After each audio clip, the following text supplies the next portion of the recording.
This is a work session for February 6, 2023. You got me on there, right, Em? This is a 6 February work session. We originally started these on January 31st. They're recessed to January,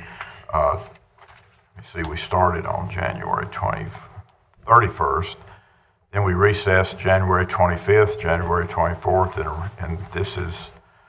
and then February 2nd we recessed, and now we're back for February 6th. We have one other department head, I think, on the 13th, and that'll close out the work sessions. And with that, I'll turn it over to Kim. I think you know the drill by now, right, Kim? Yeah. Okay, so I'm going to give you the mission for the Planning and Inspections Department. The Planning and Inspections Department provides a wide variety of services, including land use, rezonings of properties, enforcement of zoning, and subdivision ordinance. We have a planning board that will meet every fourth Thursday at 6 p.m. and every other month as needed. The planning board votes on the recommendation of the rezonings of properties. Then, the first Tuesday at 6 p.m. every other month as needed, the commissioners will meet about the same rezoning that was presented to the planning board and make the final vote on the rezoning.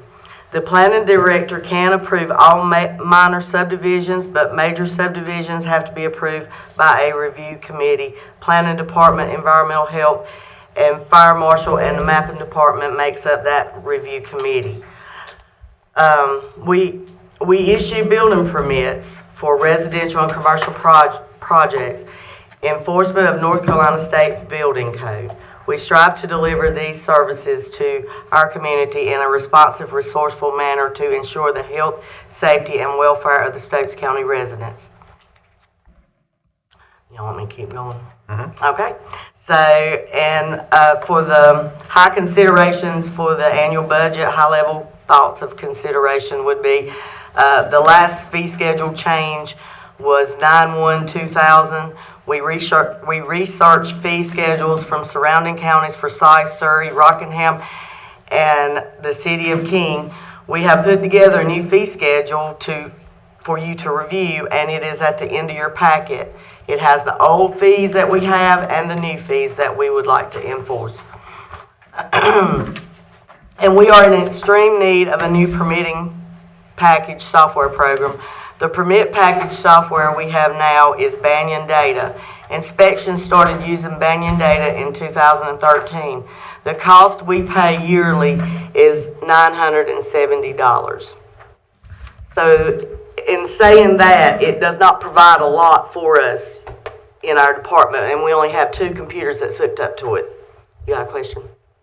What will the new, have you got a software in mind? What will the cost be on that?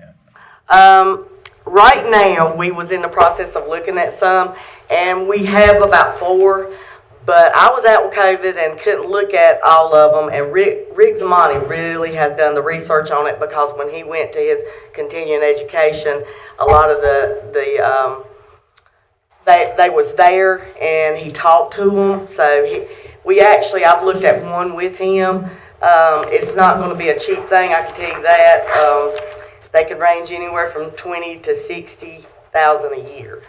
Oh my God. That's about all I can tell you at this point. I would like to have another meeting though about it and show you more about that. Well, we'll wait The new guy. Yeah. till the new guy gets, maybe he's got some ideas. Yeah. One thing, Kim, just make sure that IT department's in on all those. We have, and we've talked to them, and we've actually asked them to review what we've looked at so far. Okay, good. I haven't heard any feedback on that. Okay, good. Hey, guys, just ask questions as we go today. Okay.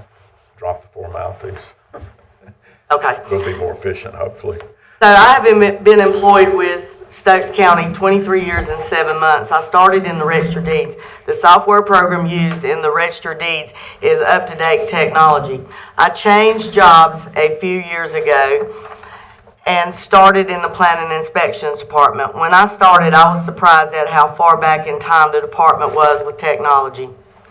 The department still used a cash register to total daily deposits. The cash register broke. I talked to IT about the software program we have and creating a spreadsheet. David said he would check into it. In the meantime, I made a spreadsheet to use for each cash check and credit card. I attached the deposit form so I could explain the process. So, this is an example of a permit. The first page that you get is an example of a permit. We have that that. We have that. Did you give that? Here it is. Yeah, it's in your packet. Which It's- one is it? Okay, I see it. That one? And this is the permit that we print out. We send it to tax, we send it to, we keep a copy of it, and the person that's applying gets a copy. So when we do our deposit now, our credit card, our cash register used to, actually tabulate it for us. So since we don't have a program that will do it, the next 3 forms you will see is what we use on a daily basis to total our deposit. We have to separate it out for finance. Used to, we could do all of it together, but now they feel like it's easier for them if we separate it all out. So we can do credit card, check, and cash, but we have to separate it out for us to count it out of the register also to make sure we're right. And then we transfer it over to a cash report form, and that's after you pass those 3 forms, that's the next form that you will see. And that goes to finance, and finance keeps that form. The other 2 forms is to split out the credit card and the cash and the check so that we can enter it to the GEM system. Each account has a different amount, so we have to enter each account and the amount that was taken in that day. A lot of days we do have all 3, credit card, cash, and check, which is a lot of paperwork and unneedly. I felt like when I was in the Register of Deeds, we could print out a spreadsheet. It was a very simple process, and it came off the computer. I made these spreadsheets because we have no way of doing it other than that, because we have more than one person issuing permits. So each time we do a permit, we have to break down, and it'll show you a breakdown on the permit. We have to break it down on one of these sheets. Like zoning fees 30, porches and decks 6880, heated area 701, homeowners recovery 10. The state gets 9 and we get $1 out of that. So that's the reason, if we had to do all that the next day, if we issue 15 permits that day and we had to turn around and just go through the permits and do that, that would be so timely. So we do it as we go. If we issue a permit, we write it down and we keep them separate in a tray. I mean, why wouldn't our software, like coming out of finance, why wouldn't that all interface with? It would be nice. In some departments like the tax office, it does. But, it would be nice, and I do know one of the programs that was being looked at, finance it's the new program I think finance is going to want to go to. Would do that. Do what? It will do that in the new. It probably would, yeah. How much of y'all's time is doing all these forms? Do what now? How much of your time is spent doing all what you just went over? It takes, A lot. yeah, well, you come in the mornings and the phone's ringing off the hook. We only have 2, this software program is only on 2 computers at this time. So the inspectors have no access. They can take a ticket, but they don't have a permit number. They don't have, half the time when somebody calls one in, they don't have no information. So they're over, hey, can you look this up? Hey, can you look this up? So we have to stop what we're doing a lot. Sometimes it could be 11 o'clock before we could get this deposit done, and that's something we try to start on when we get there in the mornings. Questions right quick, Kim. Was the Register of Deeds, was the reason there was up to date because of the technology funds they get? Is that what y'all use that for? Well, the technology funds, one of them was used for computers and updated computers, which we don't get up there Yeah. either. We get hand-me-downs normally from social services. I've only seen one since I've been up there in the last 4 years. So is that why they were able to keep up to date, because of that technology fund they get? no, they do have the Register of Deeds was self-supporting, so they had they went with their own company, and the county's not involved. When I worked in there, when the county was involved, it was a blame game what was wrong all the time. So the Register of Deeds went out on its own with the software company, and they do all, and you could call them, Rick, and say, I need this right here don't work the way I want it to. They fix it. Yeah, that's kind of a unique thing with Register of Deeds, so every department can't do that, I don't think, so. Yeah, probably. But our department Probably, can. but we could do better than what we're doing, I Oh, think. yeah, absolutely, yeah.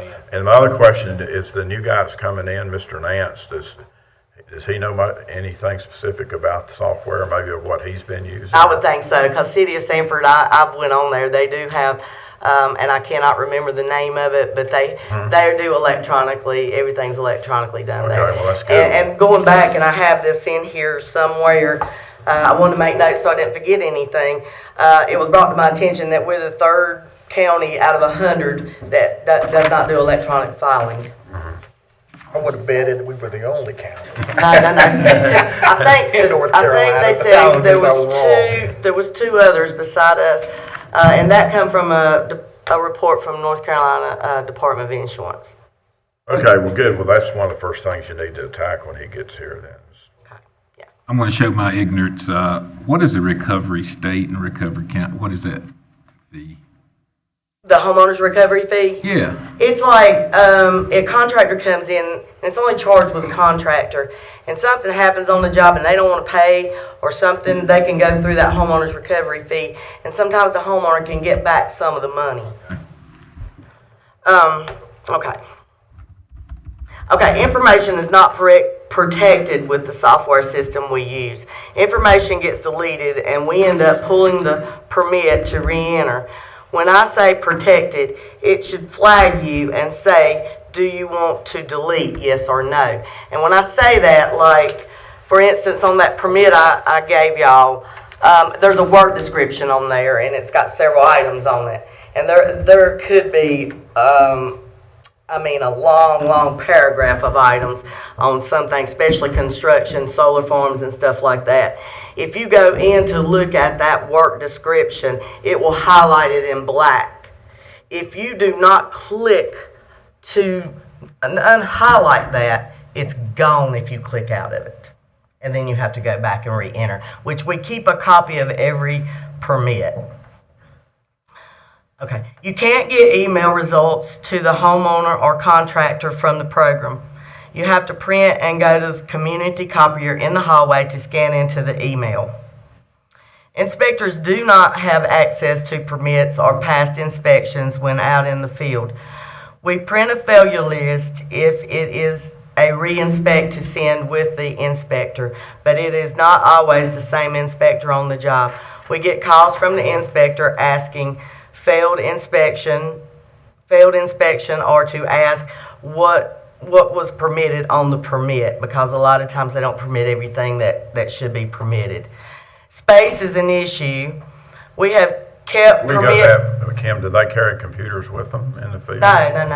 They have carry laptops? they carry a clipboard with their permit. They have their routes. We have tickets, and it's a two. When they write it up, we have two forms. We tear them off. They take one side, we take the other, and kind of try to have it in order, because we get numerous calls. Where are they at? When they gonna get there? Or what time in the mornings? What time is the inspector coming? Do they have laptops or desktops, computers? They have desktops. We don't have any laptops at all. Yeah, okay. Well, you probably should, and they probably should be integrated into your new software. Yes, that's another thing I've got in here later on in here. Okay. So we have to keep permit records for 7 years. 2019 permit issued was 1,595. 2020 permits issued was 1,076, and 2021 was 1,321. And 2022, 1,381. Filing cabinets will not hold permits for 2019, 20, 21, and 22. We are storing the overflow permit files in boxes on top of the filing cabinet that year is in. But if you go with the new software, that problem's solved. Yeah. Right? That's what I'm getting. Yeah, I'm sorry. I retrieved the phone records from River Street for the months of November and December 2022. November calls totaled 2543 and December 2193. Of which year? Of 22? This past year. The average, Calls a month. what? 2,000 calls a month then. Over, yeah. The average calls a week in November are 635. The average calls a week in December are 548. The inspectors leave the office at 9:30 and return around 3 or 4 p.m. each day. We have 2 office manager and permit technician in the office most of the day. The contractor or homeowner cannot electronically file a permit. Permit applications are downloaded and sent through email, mail, or in person. And we started doing email when I first went to work up there. They did not do email, but when COVID hit, it was something that I wanted to start because of we was having to go outside down 3 flights of stairs just to meet with somebody outside. So that was something that was incorporated, was doing permits by email at that time. We write up inspection tickets and put 3 different routes together each day. I just listed 8 problems with the current software. If we get new software program, contractors and homeowners would be capable of applying for permits electronically through the software program online.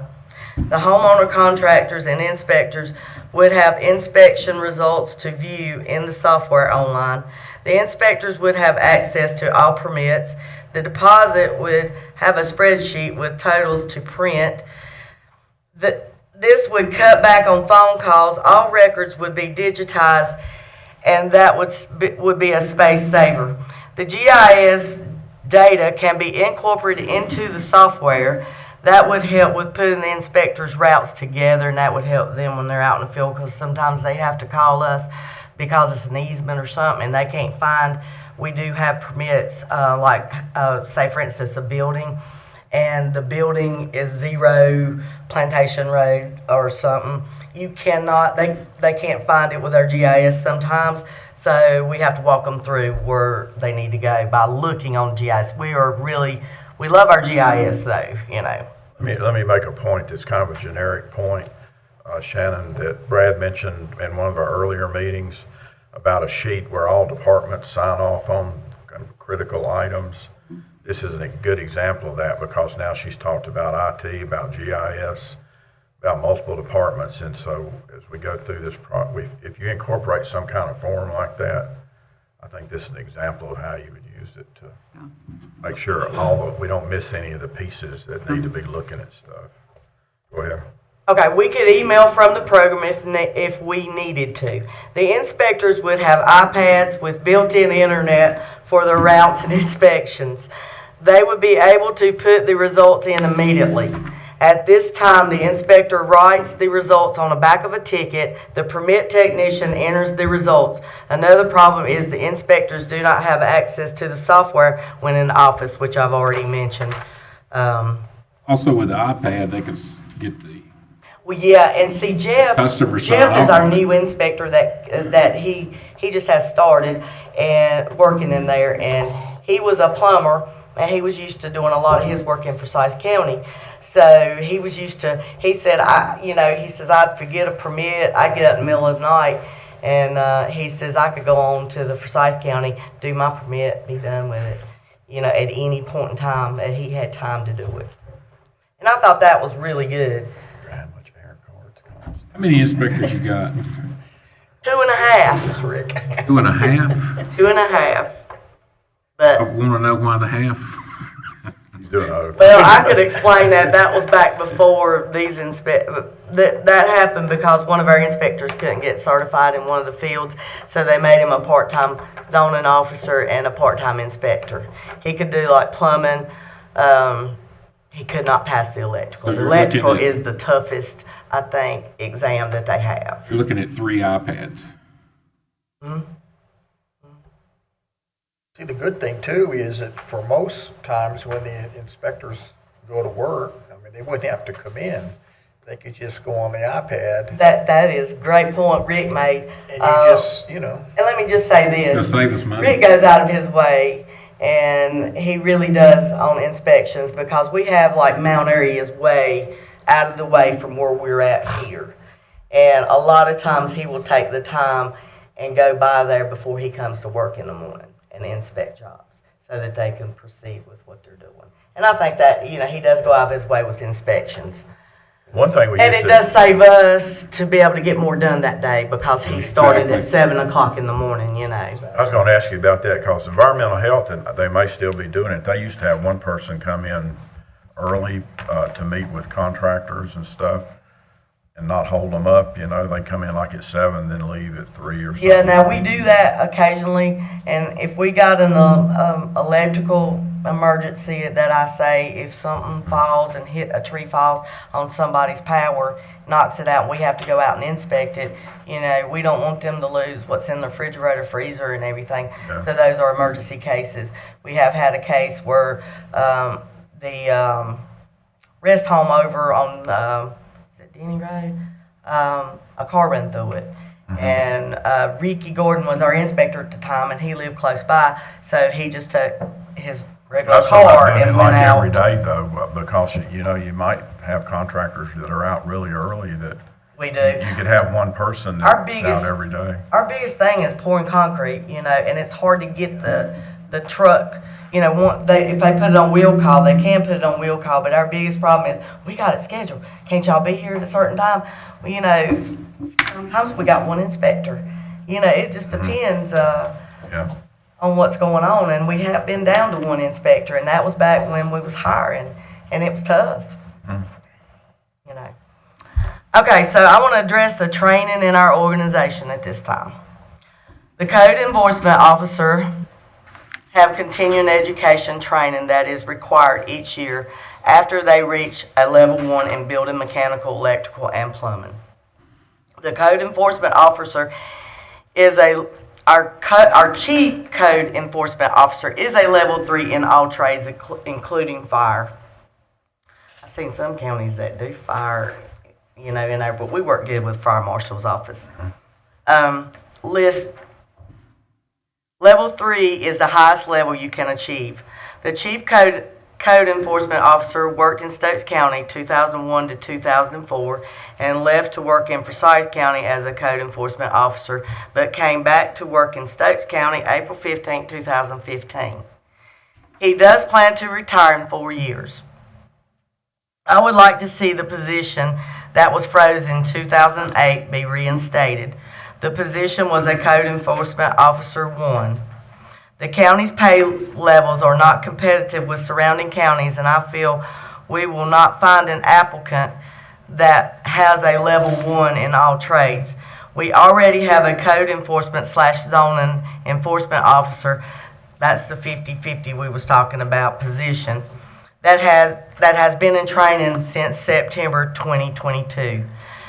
That has had plumbing class and law and administration class. I would recommend we make him the code enforcement officer and hire a full-time zoning enforcement officer.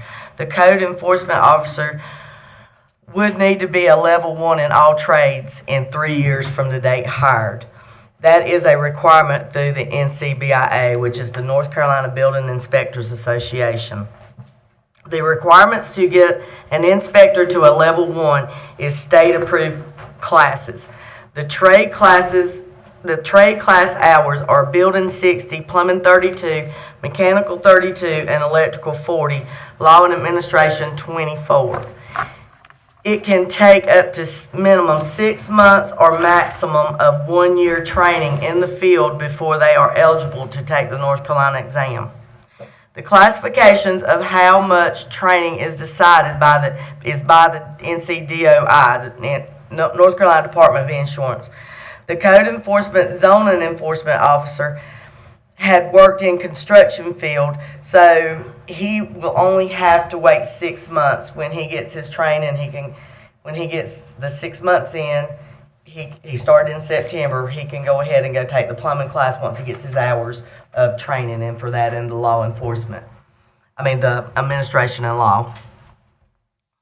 From training standpoint, you guys' stuff is all mandatory. It's not an Yes, issue. yes. You gotta do it. Yes.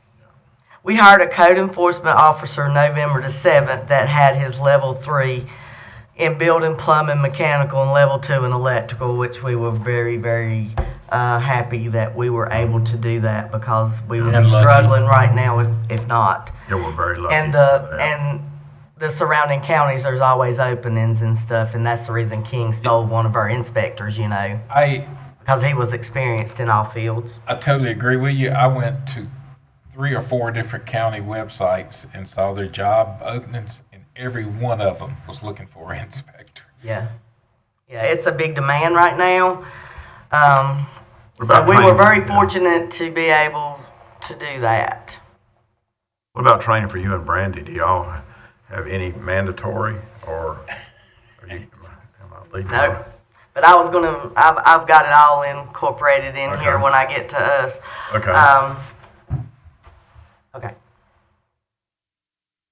Okay, he had actually worked in the county as a code enforcement officer in 1996 and left in 2001 to start his own business and decided he would like to be a code enforcement officer again. And then we hired Woody, which was a code enforcement / zoning enforcement officer, September 21st, 2022, that is currently working on getting his level 3 in all level 1's what I should have put. Level 1, I don't know why I put level 3. He was a deputy sheriff for Stokes and went to Forsyth as a deputy sheriff before starting in the code enforcement officer zoning enforcement position. He has taken the plumbing class, as I mentioned, in the law administration, and he has 3 years to complete all trades with the North Carolina Department of Insurance. I started working in Stokes County July 1st, 1991 in the Register of Deeds as a deputy. I was hired as a permit technician in the Planning and Inspections Department October of 2018. The office manager permit technician retired in June 2020, and I moved into that position as office manager permit technician at that time. I have never had any training since I started working in the Planning and Inspections Department other than on the job training. What I do is have to call. I call for questions if I have anything. We have lawsuits that start against contractors and homeowners, and I have to get their opinion because not long ago we had a contractor. We had issued the permit to him. Well, the homeowner got kind of upset about how he was doing and overcharging, said he was overcharging for the work, so they wanted to take over their permit. Well, you have to get a contractor to sign that permit over to the homeowner, and that wasn't going to happen at that point in time because, and they're still battling this out. I've had attorneys come in the last little bit. But long story short, we called and talked to the Department of Insurance, and they recommend that we just start a new building permit, but we reference back to the inspections that was done on the other permit. So we had to go through and start a permit for the homeowner to finish his house, even though he did finish. It was a good thing. He was almost done, you know. So that was a good thing. So DOI has some people that can help you when you. Yes, I call it if I have a question. But I'm going to tell you, Rick's a book of knowledge, so he is really big and helpful with stuff in the office like that. Okay, we hired a permit technician July 27th, 2020 to replace the opening when I transferred to office manager permit technician. She previously worked in social service as a processing assistant. She has never had any training since she started working in the planning department other than on the job training. Okay, so the planning director of 35 years retired December the 30th, 2022. There really should have been some succession planning in 2022. It is hard to replace 35 years' experience in just a few weeks. The planning director also had a level 1 in building, level 2 in electrical, and level 1 in mechanical. He went to trade continuing education each year. He also continuing education in floodplain. I have been interim planning director since January 3rd, 2023. The new planning director is supposed to start February 13th, 2023. He will be coming from the city of Sanford. We look forward to see what kind of ideas he has for our planning and inspections department. Do they have classes available for you and Brandy? They do. Formal classes? They do. Who does? School of Government? Yeah, they have it, and they're in the process of maybe making that mandatory. And I think it would be beneficial for us, but we couldn't, it is so tough for us to take off right now, like, and leave one person in there with the calls and the way, and David was really good to help us out, you know, and that's really a tough thing. To leave a week is tough because of the workload you have, and it's stressful, very stressful. Hopefully, if you get, software where people can go online. That would be big. and pull the permit themselves, you probably would cut down. That's the reason the software is being asked for. That's one of the reasons. We have a wonderful work staff, and it goes the extra mile to see that things get done.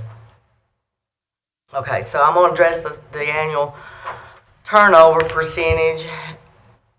Okay, the department has lost one code enforcement officer and one in code enforcement / zoning officer back in the fall of 2022.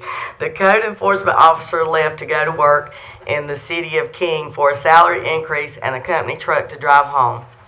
The code enforcement zoning enforcement officer left to go to work in Davidson County for a salary increase and a company truck to drive home, and they do the software from the home.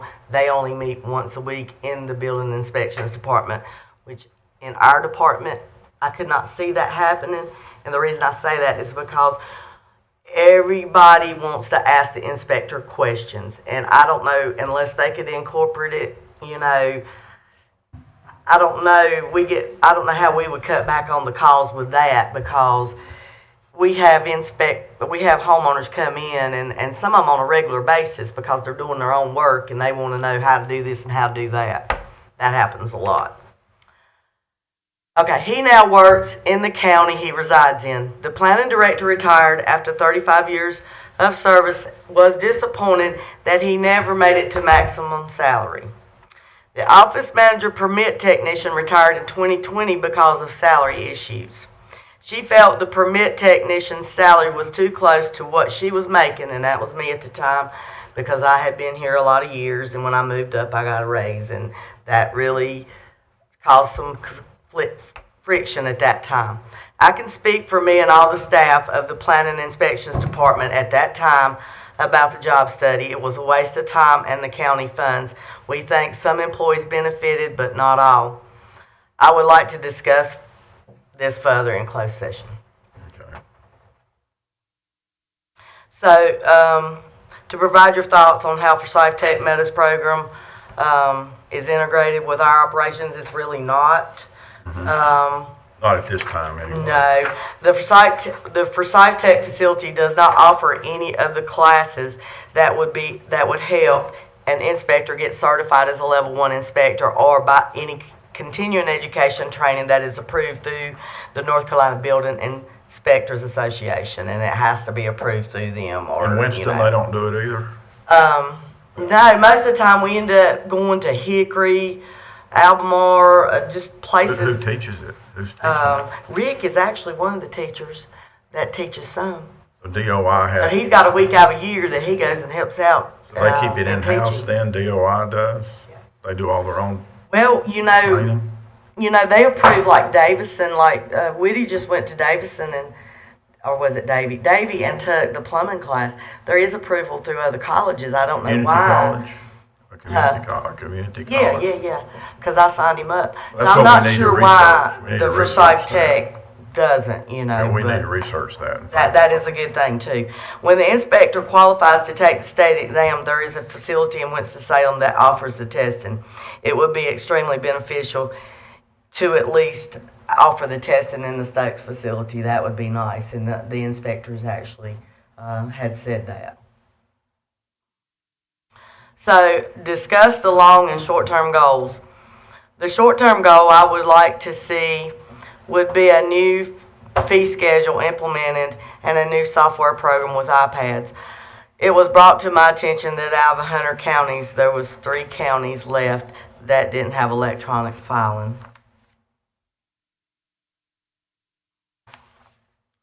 Stokes, Oh, take that Catawba. in the budget then. Stokes and Catawba, and I'm unsure of the other county.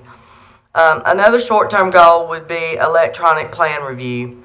The chief code enforcement officer does the plan review in the department, and we entered into an agreement April 4th, 2022 with the city of King to do all level 2 and level 3 plan reviews because they don't have anybody that is certified in doing that at this point in time. They need, you have to be at least a level 2 inspector to be able to review plans. Do we get paid for that? Yes, we do. As I mentioned before, we're running out of space. It would help if we could get 42-inch monitors, computer, and a Bluebeam program is what he would like to have to be able to do that. Right now, we're keeping these plans, and we just don't have room to put any more. And we try to keep all the plans for the county buildings, the schools, and stuff like that anyway.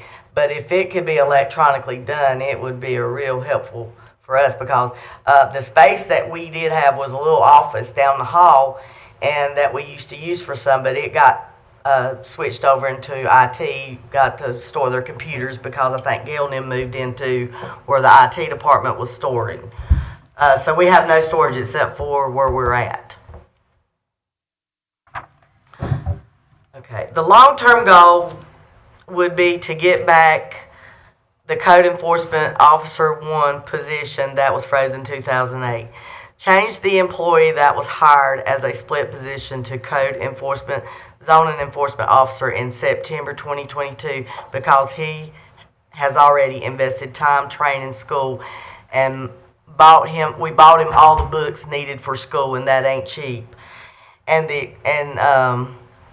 for his exams, those books for 2 inspectors was over $2,000 just for their books because they have to have them. They have to reference back to codes. And when he goes to class, that is the only thing they will allow. And time is a thing. When they go into class, they have certain time frame, but you got to know where to find it in that code book because it's pretty, pretty big. Then create a full-time zoning officer to hire in the upcoming budget year. List of priorities. The top 3 issues in your organization that keeps you awake at night. The limited help the permit technician and the office manager has when the other takes off a day. We only have software on 2 computers. We do not have help except David was great to help answer the phones.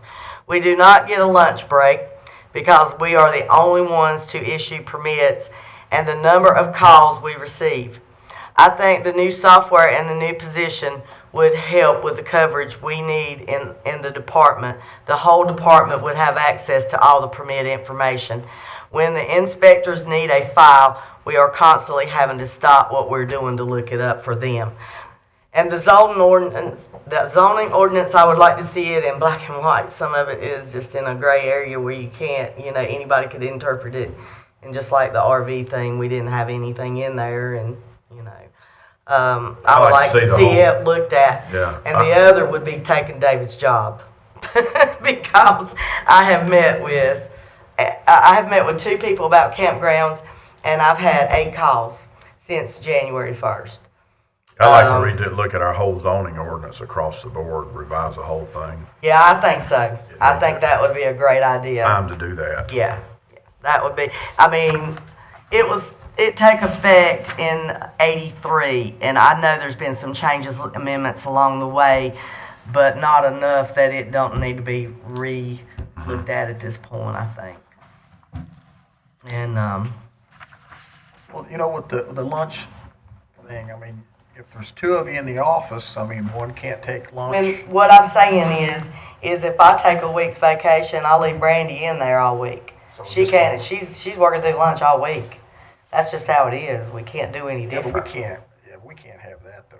I don't think it's right either, but We can't. that's just how it's been. and if she takes off, I'm the same way. Like today, she's off. I've got Woody up there right now answering the phones for me while I'm down here meeting with y'all. because she needed to be off. Her family's, one of them was in the hospital, and that's just how it goes, you know. So y'all have any more questions about anything that I've went through? Keith, you got anything? I just got a comment. Okay. We got to get out of the Stone Ages. The roll of drawings need to go away. Yeah. You got to work with the fire marshal and his machine or something. I don't know what the word Right is. now, when we Because- get sets of plans, we get 3 sets of plans. Rick reviews them, he stamps them, and we send the fire marshal over his paper copy. The Bluebeam software I use, that with a big monitor, you can read plans all day long. You don't need a special That's what he machine would for it. recommend, and I'm not, you might be looking at 10,000, I'm not sure, I may be over budgeting with that, you know. The Bluebeam, if you got a revised set of plans, you can put both of them overlay and the changes jump out at you. I mean, it's a huge time saver. Y'all want to be totally shocked. Yeah, because How in the world did you I'm gonna do tell you without this what, when we lost those inspectors and he was trying to train one and do plan review, and we were doing it for King, and you know King's booming right now. It was pretty tough on him. I'm surprised he didn't walk out the door myself. I mean, he was overstressed. Other than that, good job. Sonia, have you got questions, comments?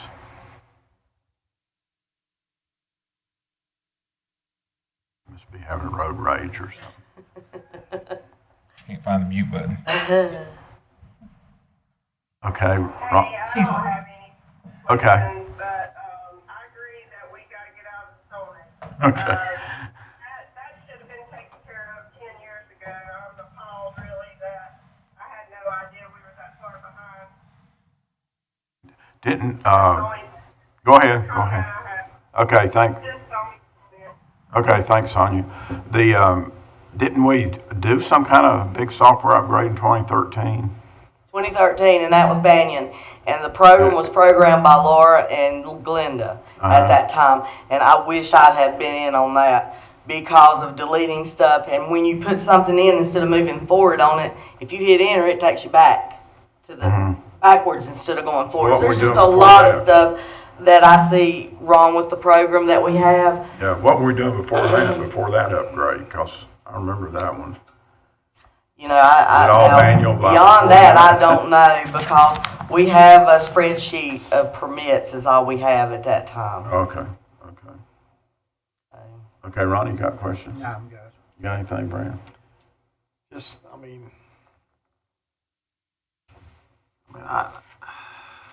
I know, I appreciate everything, you know, that you're all are going through. We just, like, you know, Keith said, you know, back to Stone Ages, to me, it's like back in 1975, like I'm coming back into time, You know, like a Jeff, time traveler. Jeff Booth said it hadn't changed a lot back since he in. left and came back. It's just, It's not good. I'll be honest with you, it's just, I don't know, it's just. But we work it's with a good frustrating. group of people, so we put up with it. You know what I'm saying? But David just wouldn't ask for stuff, and in the past, what I've been told from him and another, which was Kathy Young, that Future, and they'll really help with this budget.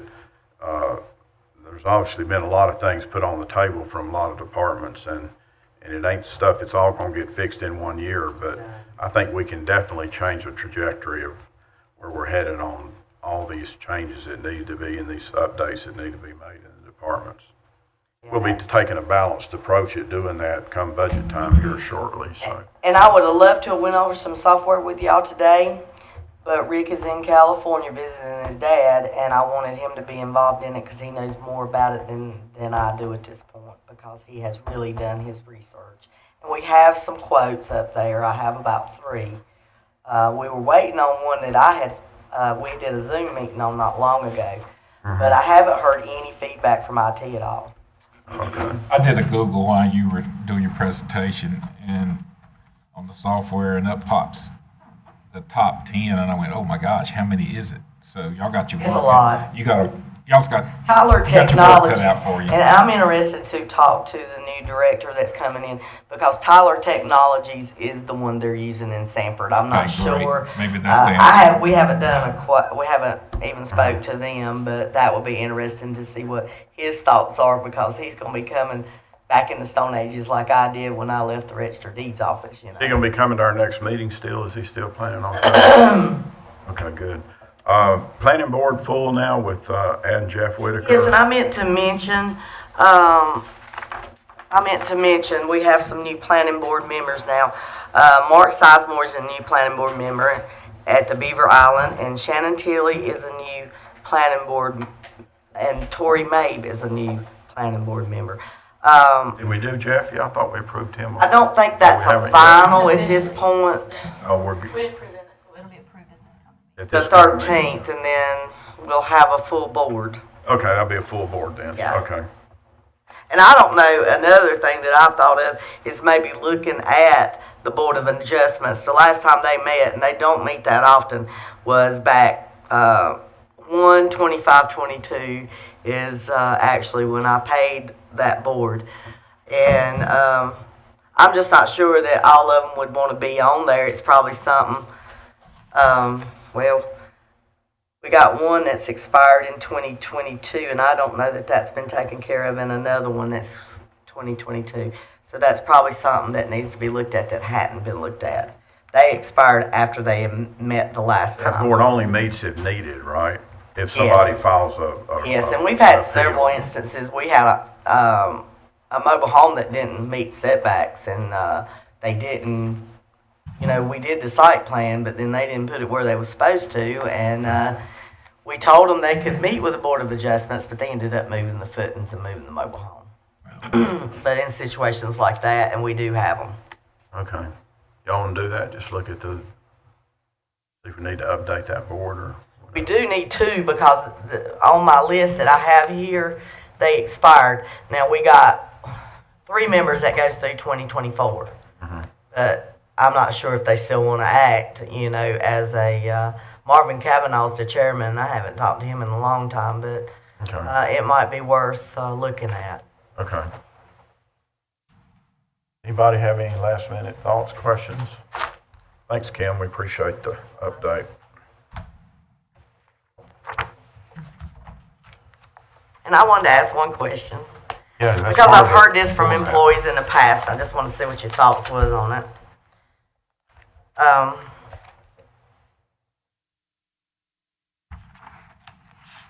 Oh, and we don't receive comp time, that exceeds the amount payout. We do get to comp time, definitely, but it don't exceed the payout, because most of the time they take it off.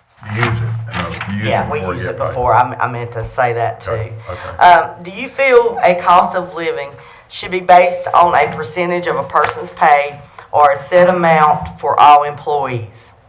Cost of living is the same for everyone: gas, groceries, health expenses, and etc. Normally based thoughts on, on I that? think ours are currently based on the CPI, and that's the way most everybody does it, I think. That tracks what's really going on with, cost of living. Yeah. Did that answer your question? I know that some of them. How do you others? I know I've worked with people in the past that says it ought to be based on one amount for everybody versus $100,000 person get $4,000 and a $50,000 person get $2,000, because they're paying the same when they go to the grocery store, gas pumps, and you know, on their health insurance and I think stuff. almost every organization, you know, like when I started in policing, I thought the same thing, but then when I started going up the ranks, your opinion changes. a I'm little sure. bit. I'm sure. I'm definitely sure about that. So, you know, it just. It's in that affordability. That's question, right. But I hear you. Yeah, well, at one time we had employees that could qualify for social services. I guess is another reason I was asking that. You know, it would. There's some low incomes, but we've got them up a little bit higher than what we used to. That salary study helped a little bit. It did It help wasn't with a that. total waste of time. It sure did. Well, thank Okay, y'all. thank you, Kim. Y'all want to take a break till 10? It's 7 minutes. Amen. Yep, I need some coffee. Then we'll get Matt up.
Okay, I'll call our short break back to, recess back to order, meeting back to order.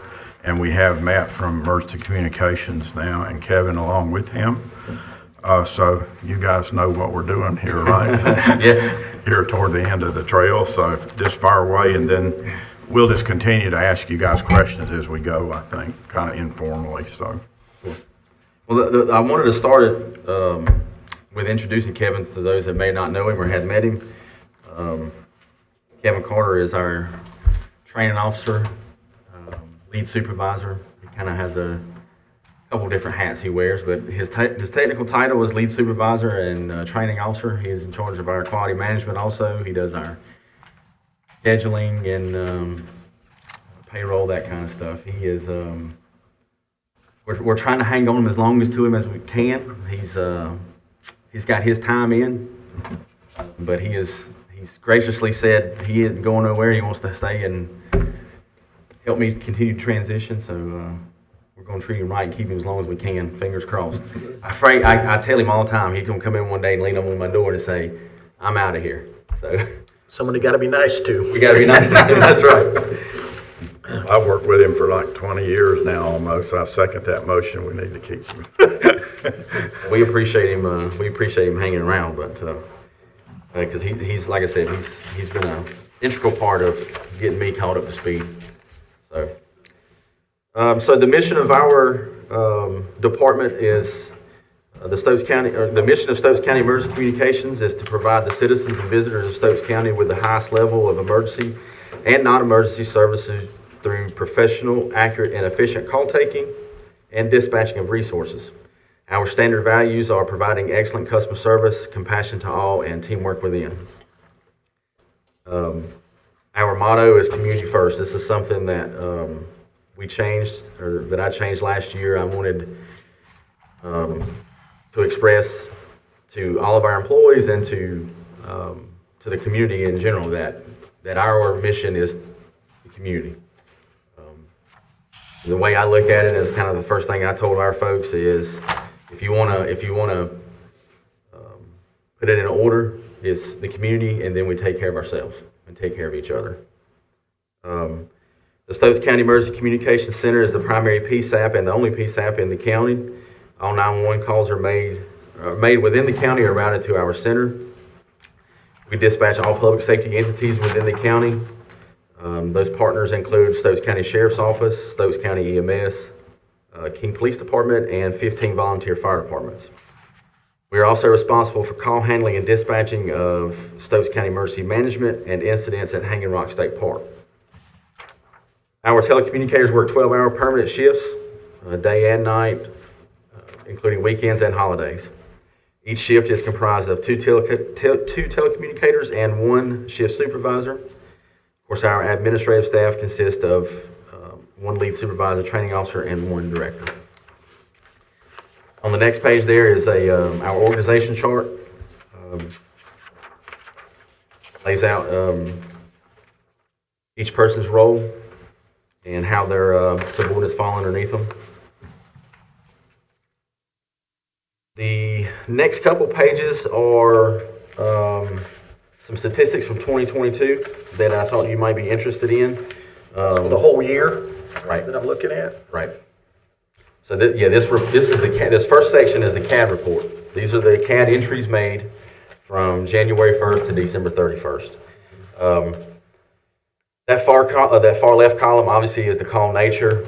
In the middle is how many there were, and then the percentage of the total amount. For 2022, now I know you don't make these numbers, you're just Right. entering them.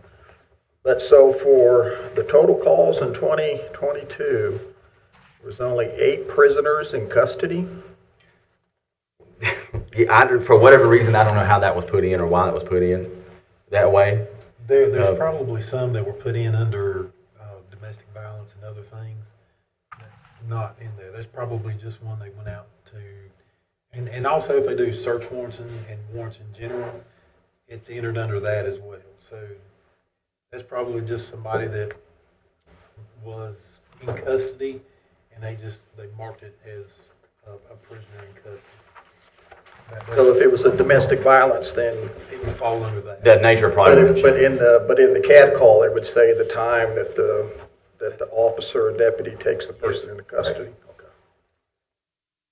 Okay. And obviously, we're not going to go through all of these, and you can kind of glance at them if you want. The highlight is on that last page, page 4 of 5, at the bottom, 66,191 CAD entries.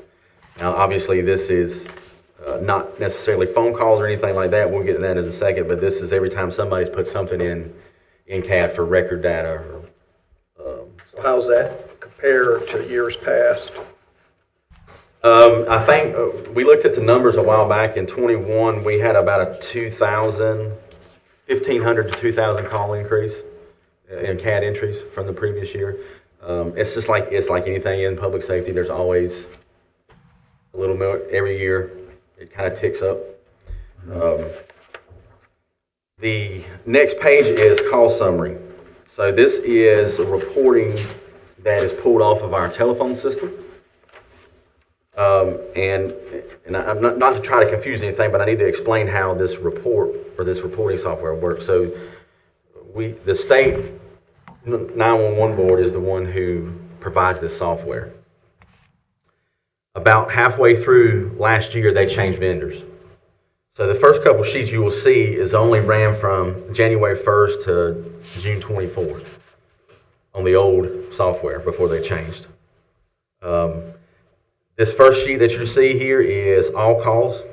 This is admin lines and 911. It's broken down by month from January through the middle of June. The total number in the far bottom right corner is 42,898. That's for the first 6 months, basically, of last year. The next page is our call answer times. So the state of North Carolina 911 board is what they call the 90-10 rule. And what that means is the administrative code says that the PSAP has to answer 90% of 911 calls in 10 seconds or less.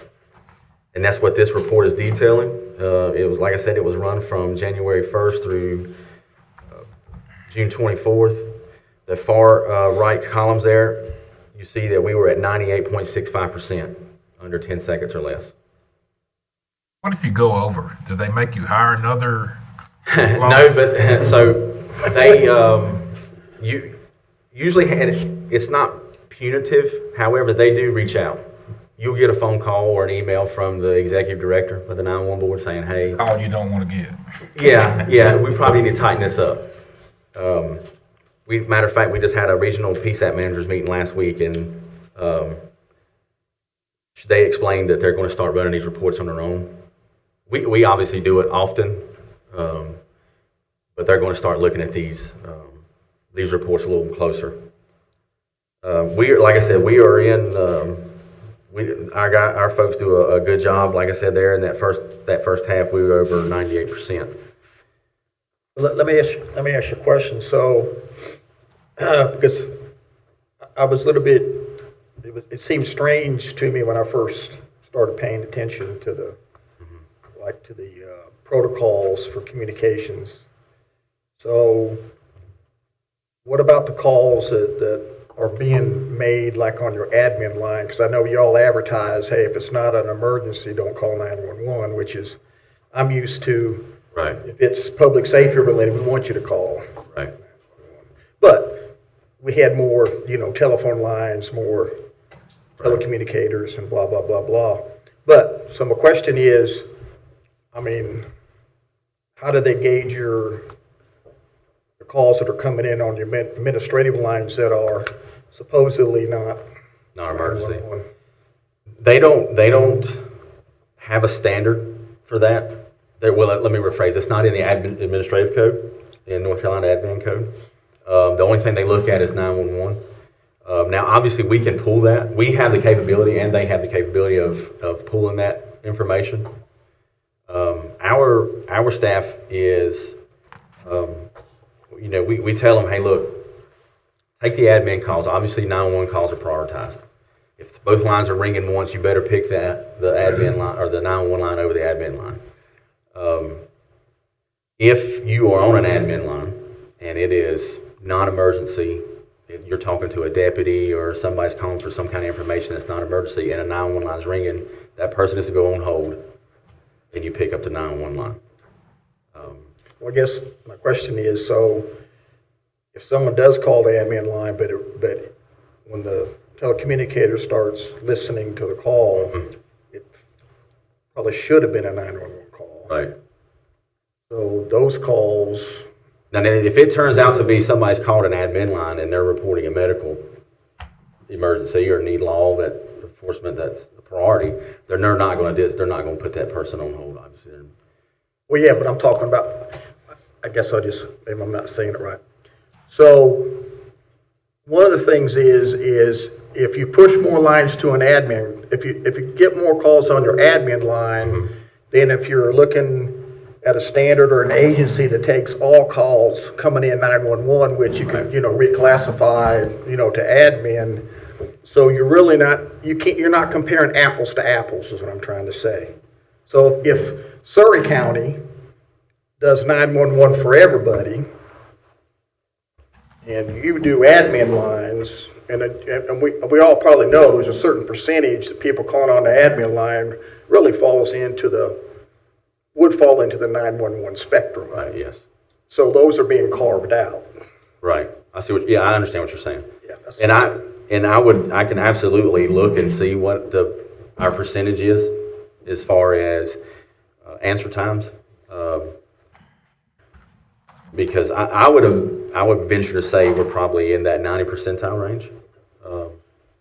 But it's absolutely, I mean, it's the data is there. It's easy accessible. We can get it. Yeah, the problem could be you could be getting compared to somebody else and competing for funds or something like that, and the data doesn't match for somebody who's doing all 911. So I would just kind of think about that.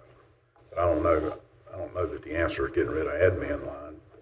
Well, I'll let y'all figure that out. everybody has an admin line, but it's Yeah. different parameters. For an admin line would be to talking to an officer. Maybe you're talking to waste, sanitation, Right. parks and rec, or something like that. But just pushing, anyway.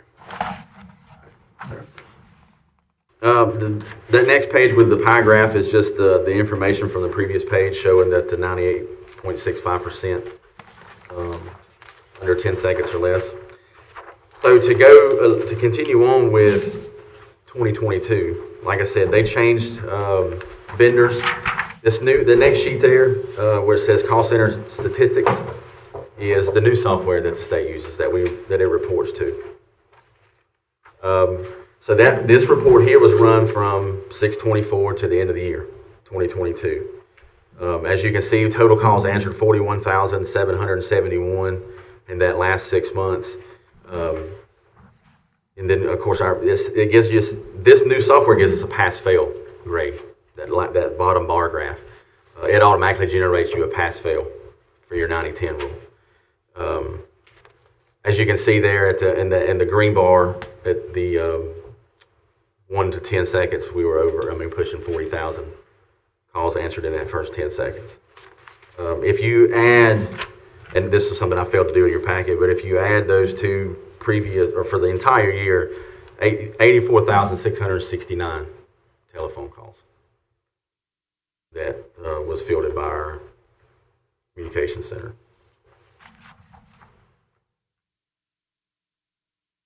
At one time we had trouble with the 90-second dispatch thing on EMS units. Is that all doing good now, under control 100%, would you say? Yeah, I would say For the most for the most part, yeah. I mean, you still have instances where they're taking a call and the caller is just going on and on and on about different things. And they're trying to get the person to get back on track. But Yeah. there are some every now and then that we have issues with, but we're trying to, to tell them, hey, be nice, but be firm, and tell them to get on with the Get process. going. Yeah, okay. But we are trying to work on those little issues. So with the, I'm guessing EMS and then law enforcement, you guys can't dispatch over the over the computer? In other words, can the deputies and EMS, can they on their laptop, when a call's coming in to the center, are they seeing that the call is populating and hit it? And even before the telecommunicator's done, saying, hey, we're gonna have a deputy or EMS on the way, they can self-dispatch? No. And the short answer is no, not as it stands today, no. It's my understanding that they don't get information in their computer until they've been assigned to the call. As far as, I think they can see calls that are holding or that need to be dispatched. But as far as seeing the information, I think it all, once they get to it gets actually pushed to them when it's dispatched in CAD. Because that would help a lot on priority one calls, and the same thing for EMS. If, that thing is, as a telecommunicator is going through her protocols, they can see, boom, hit it. We're gonna take it, Yep. mark and ourselves then- around. And they Yeah. head that way even before, you physically get on the. We'd have to have air cards in all the cars to do that, Yeah. right? Yeah, okay. And that's gonna, it kind of leads into our next thing, and, AVL, I know Brandon has talked about it some, and actually he's talked to me a lot about it. AVL for EMS, What's that stand for, AVL? Advanced Vehicle Locator. Advanced Vehicle Locator. So, it was my understanding that I think this was purchased some time ago. I don't know what happened there. We do own it already? We own like the license for it? I don't think we do. I think let me rephrase. I think it was approved to be purchased. I don't think it was ever Okay. purchased, yes. But we've had several conversations about it. Matter of fact, we had a pretty lengthy meeting with EMS last Friday, and this specific topic came up a lot. It came up a lot because it's going to help. It's going to help us tremendously, knowing where they are. We're going to dispatch by closest unit. We have a call on Flat Shoals Road, and there's an ambulance going by. It's going to pick that up. So it's going to be obviously beneficial for us, and it's beneficial for them, and it ultimately is beneficial for the community.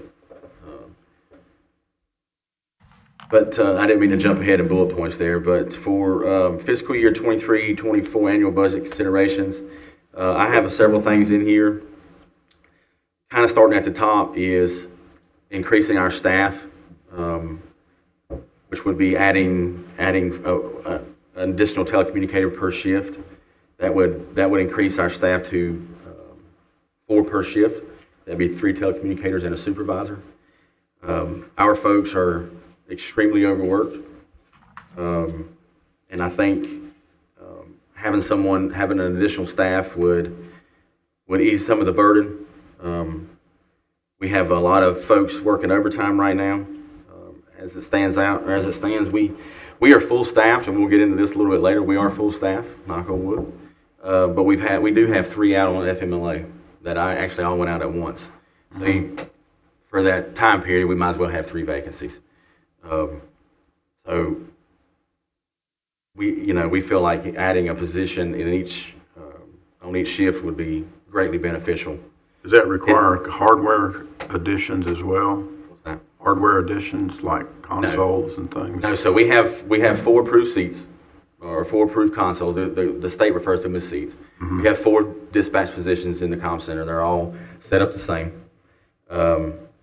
And right now we use that 4th one as training if we have an extra person. Some days we do have an extra person. So you just need bodies. A body, yeah. And also, looking in the future, and I was going to talk about this later, but I mean, we got to have some growth too. We got to have some room to grow. We have 4 positions, and that's it. And that room would never hold a 5th. If something happened, 2-3 years down the road, and we needed to add a position and make it 5 or whatever, it couldn't be in that room because it's just not going to hold it. Well, there's 4 crammed in there now, y'all. You all know it. It's tight as it is. So in order to have some growth down the road, we would have to look at another location or something like that, some kind of expansion. You're gonna stay there when the courthouse thing happens, right? All the Correct. expansion. Yeah. Maybe we ought to look at that if we do this, the courthouse thing. As far as updating, there's, Or expanded space down the road, that's gotta be a long-term goal. Oh, yeah. well, if we're doing Right. that, we need to do it like ASAP, because those plans are. So those I mean- plans are- Oh, yeah, because we've already met with the judges again, Perry's getting ready to, I mean, he's drawing right now, so that was not really included in the original design of that expansion. This is my- That's a major change if we're making, because they've got every little piece accounted for down there, so it needs to be looked at now if it needs to.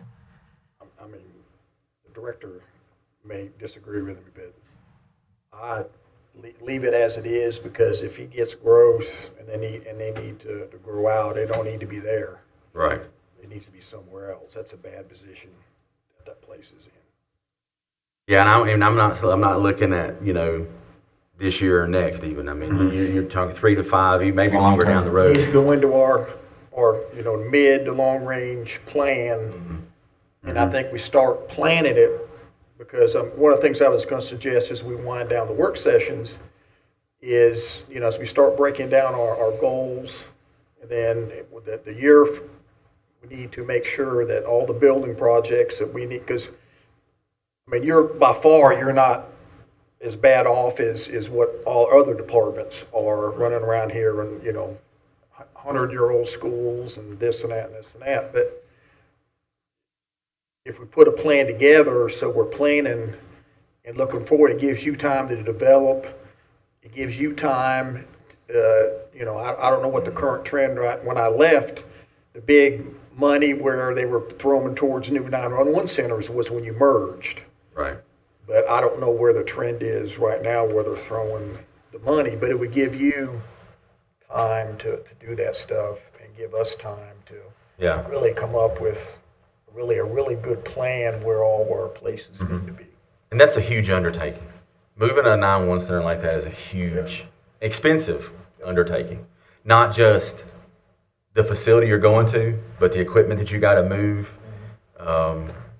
A lot of centers who take Surrey, for example, they're getting ready to move into their new 911 center in Dobson, with the jail. I think it's a jail courthouse, all kind of in one thing.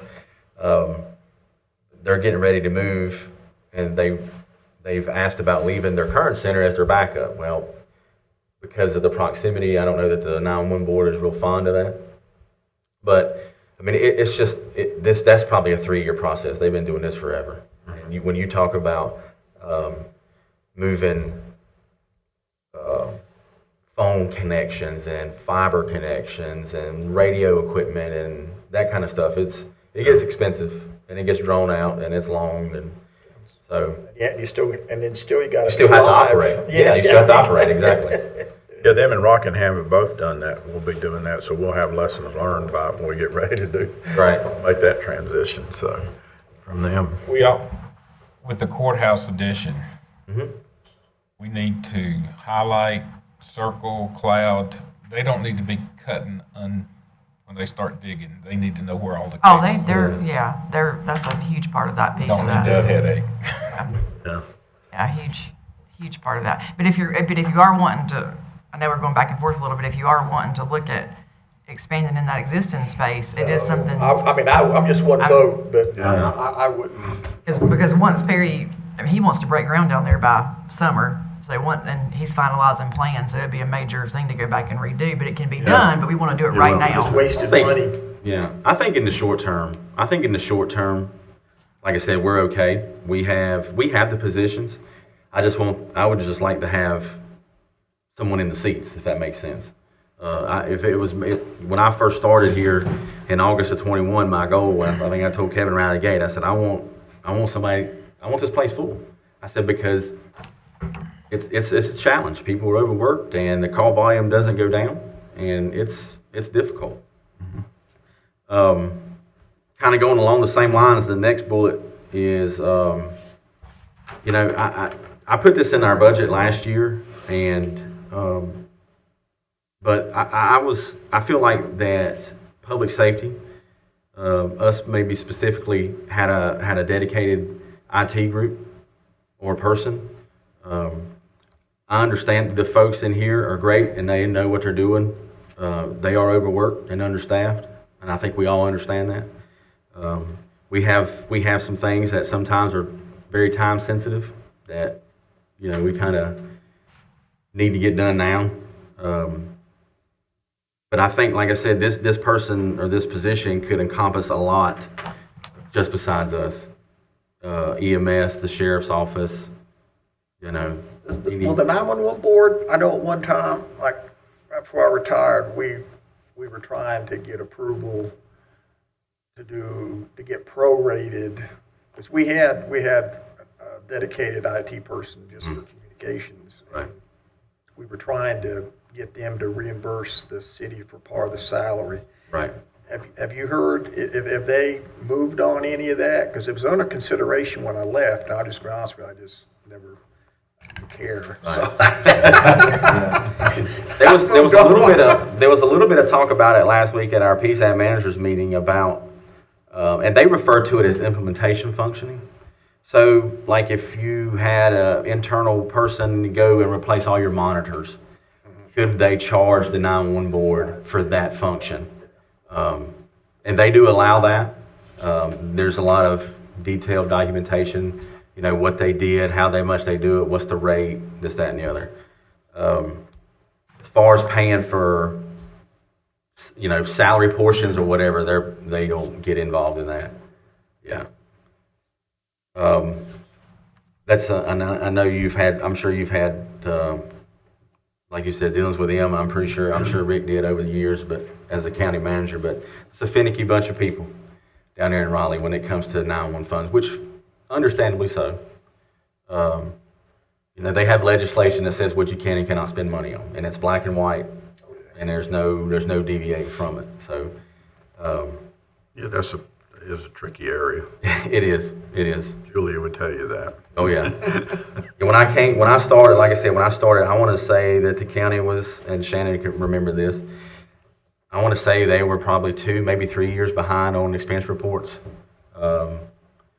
just because of just various reasons. There was a lot of back and forth with finance and the state, and they're trying to claim stuff that's eligible, and the state's come back saying no, it's not, or, you know. We have to do a very, very detailed expense report every year.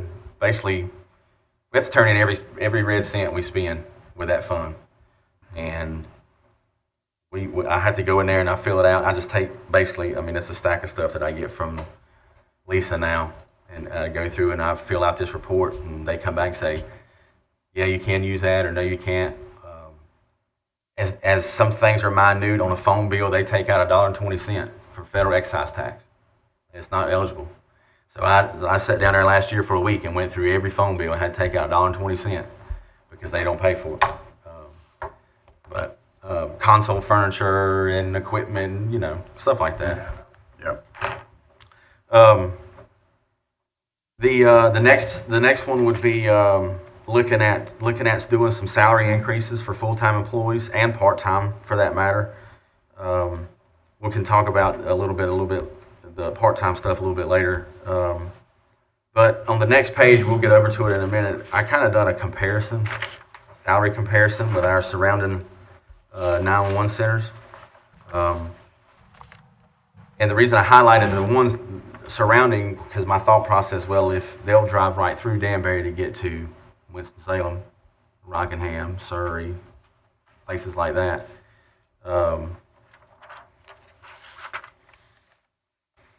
So, like I said, that's going to be that may be a consideration for the upcoming budget. Talking about part-time, the max we pay our part-time is $15.22.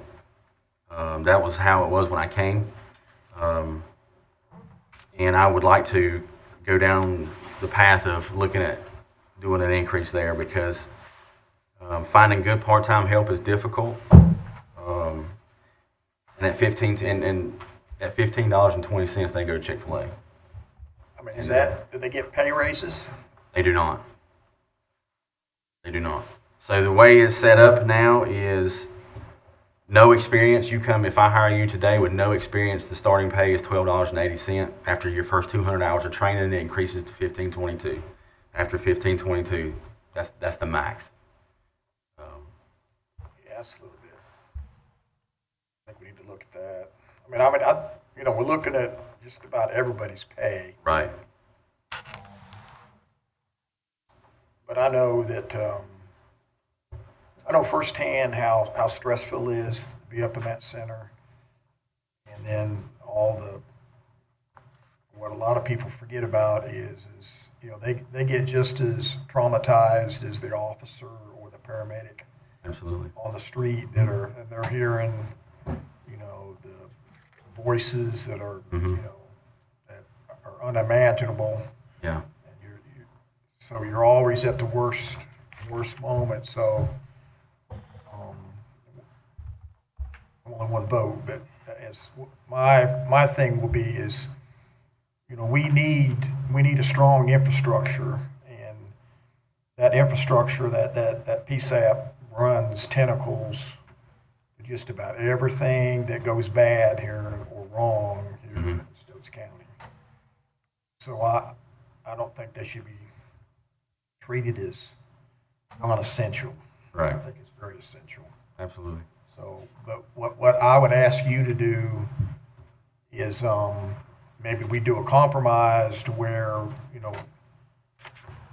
maybe there's also something else that we're not seeing in the center that they, that the employee values. You're never going to get 100%. What's one thing is another thing to an employee. This is why I stay. But I know you mentioned in one of the back pages here I saw where you kind of did a quick outline on your resignations and what they went for. Some were scheduled, some was remote work. But and I think from what I can tell, you've done a good job in professionalizing that area. And when I visited that one time, it really seemed like that you mean well. In other words, you understand how significant it is for them to do their job. Right. And try. And so I know that'll mean a lot, but just kind of make sure that there's just some few things that that we're missing.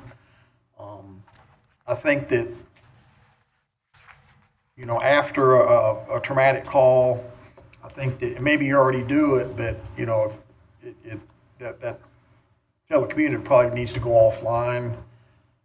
Right. A little while during that shift. I know a lot of times in Fayetteville, we just had to, even if either the assistant supervisor on shift or the supervisor on shift had to actually take the channel, that they would get some downtime, even if it's just an hour and a half, just to kind of take a deep breath and maybe go outside for 20, 30 minutes and just collect their thoughts. Because after a while, it builds up. It does build. Mentally. Yeah. It does. Because after they come back from 30 minutes of that, or little recess there, who's to say that the next one pickup is not going to be the same thing? Exactly right. You never know. But You just, never kind of think out of the box. I mean, we can't do everything all at once when it comes to money, obviously. But I think when we plan it right and we prioritize, and I think that we can make a difference. We have done that in the past with bad calls that people have taken, and they're like, "Hey, I need to get up and go," and I'm like, "Take off, go." Yeah. And we also have critical stress debriefing that each of them can access if something like that does occur. But yeah, we do that, and hopefully it doesn't happen when it is a shorthanded staff or something like that's working. But the night that there was an officer shooting in King, I mean, our off-duty people just came in to let the people that were working. It's good. I couldn't believe it, honestly. Yeah. The room was full when I got there. When we got here, and not to go into a long story, but I first went to the command post because it was very close to where I lived at the time. Spent some time there, and then when I got up here, I mean, it was like, there were people standing in the hallways. Like, what do you want us to do?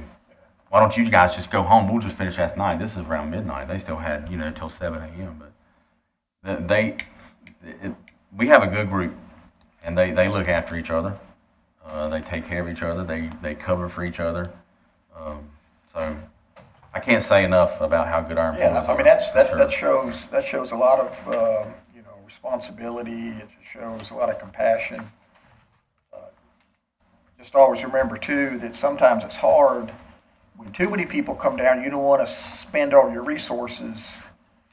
You don't want them being awake the whole time and standing around because you don't know how long the event's going to last. Sometimes you got to make sure that, no, I need you more. Someone needs to go home and get ready. Need you more later, because, right? Yeah, you're going to have to work, long hours and need you sharp. But it is refreshing that you had that. The next bullet point here is, and as you can see out beside it was completed. We've been in a bad way of needing some chairs, our dispatch chairs. We had some down there that had duct tapes on the arms and this, that, and the other. So POs have already been sent in to the manufacturer. We've ordered 8 new dispatch chairs. They were about $2,100 a piece. So we're going to have, we'll get 4 new ones here, and we're going to put 4 at our backup facility. So we can check that one off, but that's 911 funds pays for those. They just went up on their cap. Their cap used to be like $1,800 per chair. They just went up to $2,200. So That's good. they understood that there's A, they're not cheap, and B, they've gone up just like everything else. They wear out quicker than most chairs. They do. These are 24-hour chairs. They have a 400+ pound weight limit. So they should be in a few weeks.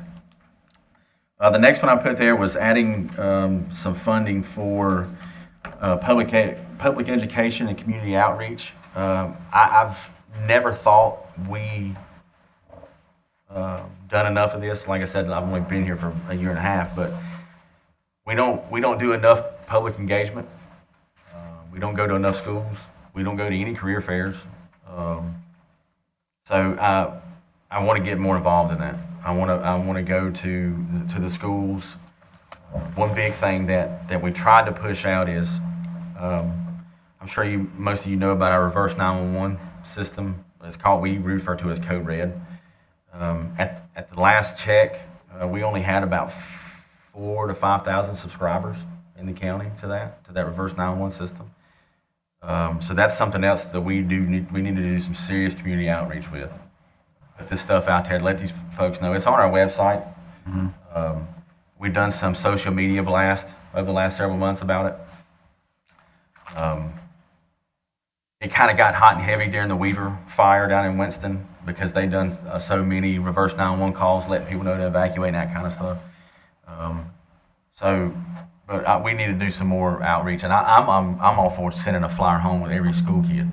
I mean, we can just go take a school stack to the school and say, give this to every kid. Take home their parent. And it outlines what Code Red is, how the system works, how they sign up for it. It's free. We get a lot of requests. Well, I shouldn't say a lot. We get some requests of some schools asking about, can you all come and talk to us about 911? What kind of questions you guys ask when you call 911? And I want to get more involved in that because we've sent a couple folks here and there at the request of some teachers. We don't really have. We need some education material too. We need some pamphlets and some handouts and that kind of stuff. So I'm gonna put some stuff in there for that coming up. And do some of the business communities too, like Right. different kind of like maybe the Chamber of Commerce, Rotary, stuff like that. I know that usually you can. It's interesting for them to do it, but then also it helps too when it comes to funding stuff. Right.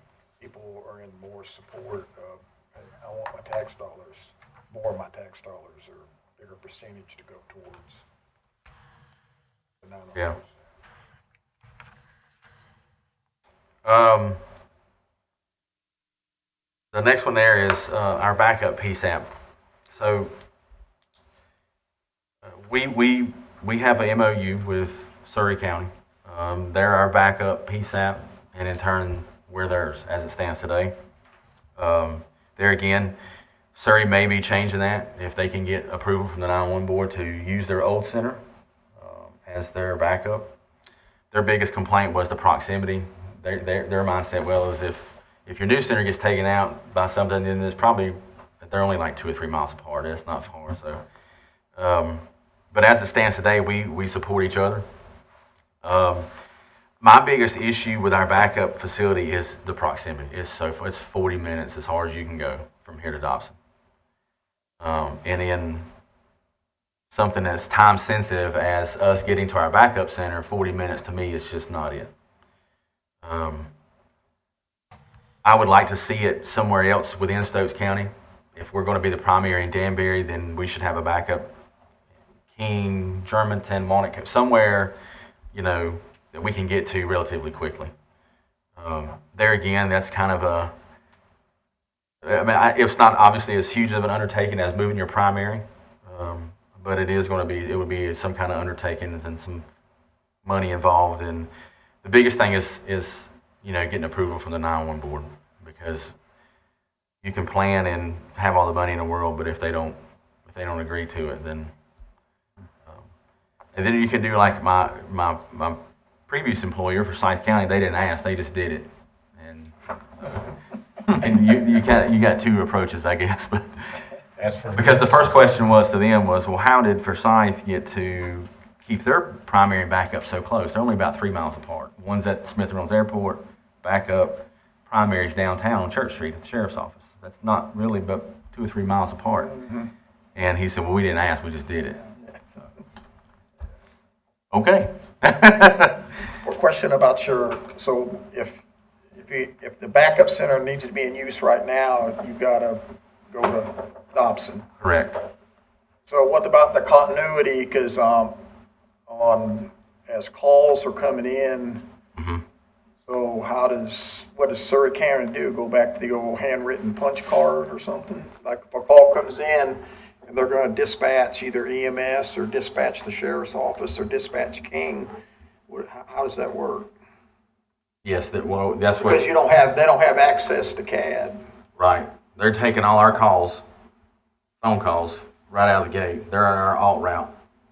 Well, how do they do it? They How do they do punch card?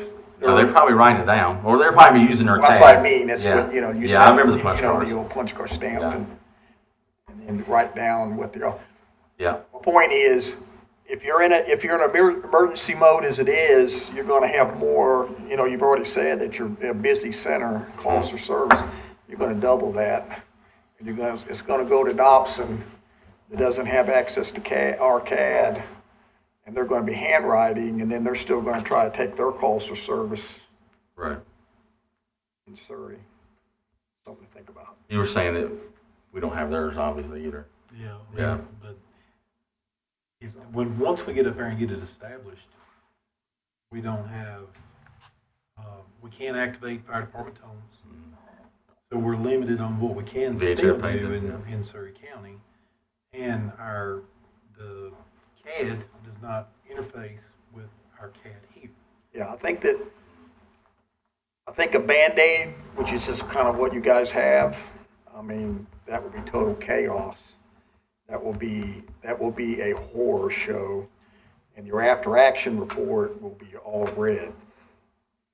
And the biggest thing that you're going to lose is if it's declared a federal emergency or state emergency, you're going to lose a lot of the required stuff they need for documentation for the county to get reimbursed.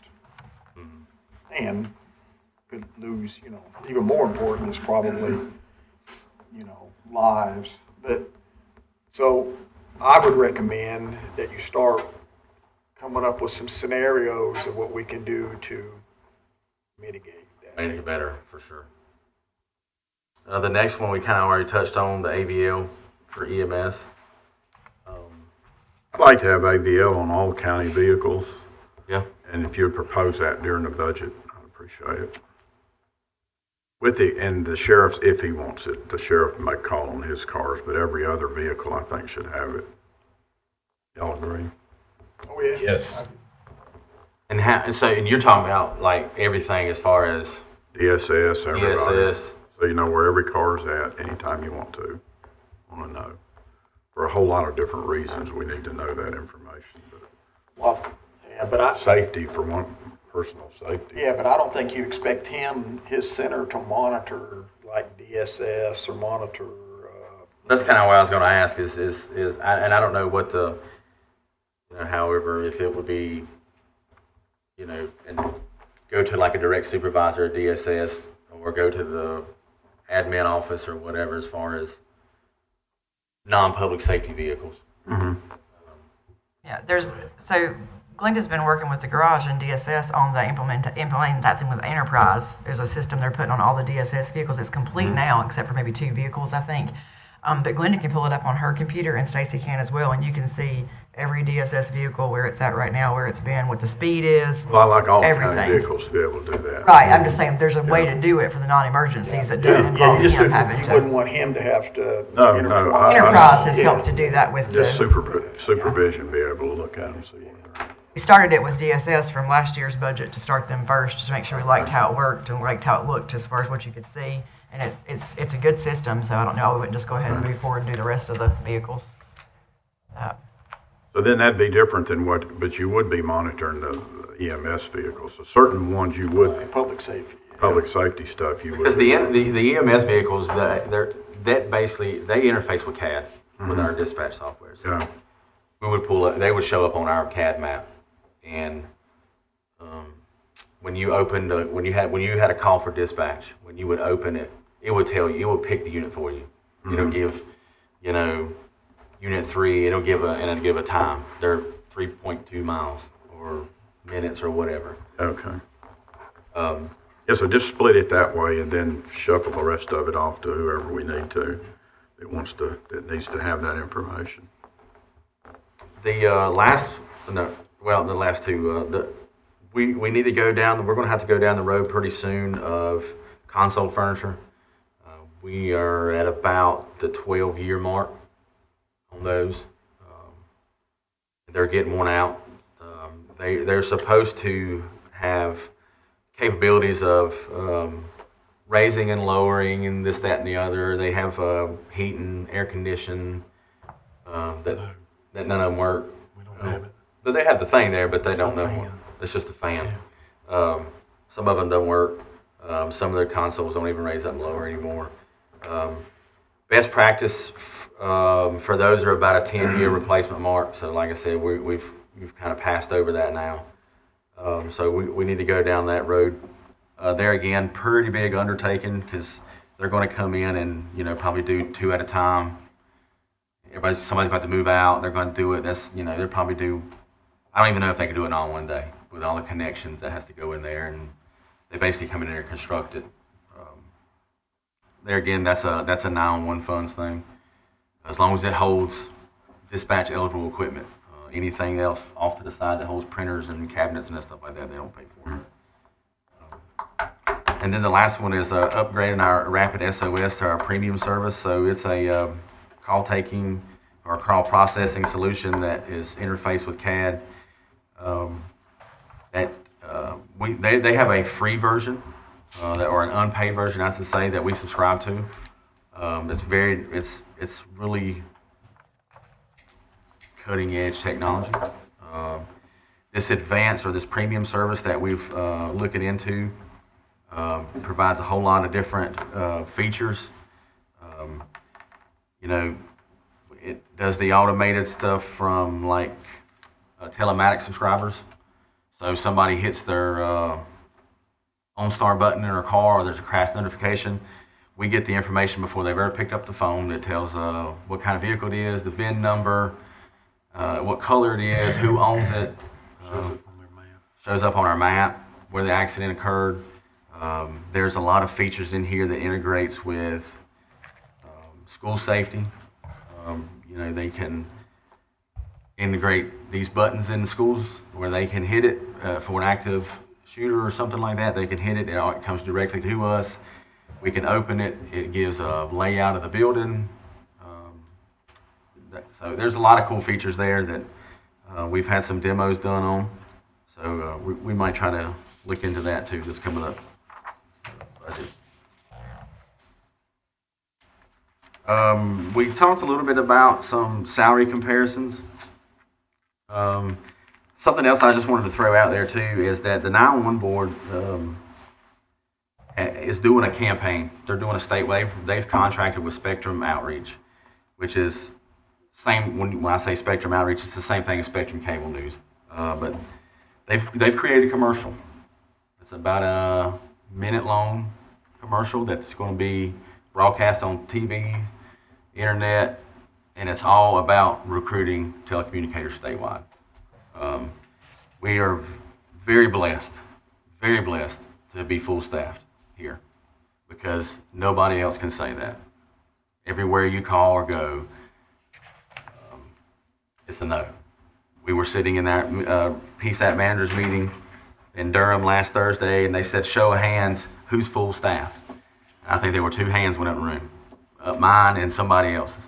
And you're looking there, and there was only 52 PSAPs there out of 126. So nobody else had their hand up. So we are very blessed. However, it's hard to recruit, hard to get people to do it. At least the state has acknowledged it and is reaching out and trying to help do some outreach. It's a 30% nationally. It's 30 telecommunicators down 30% nationally, which is but it's like that everywhere. It's not just us. It's just not 911. It's law enforcement. It's paramedics. We care about right now more about Stokes County than we do Right. anywhere else. But like I said, we're blessed right now to be fully staffed. Like I said, we have 3 on FMLA, but we should be getting all those back within the next few weeks.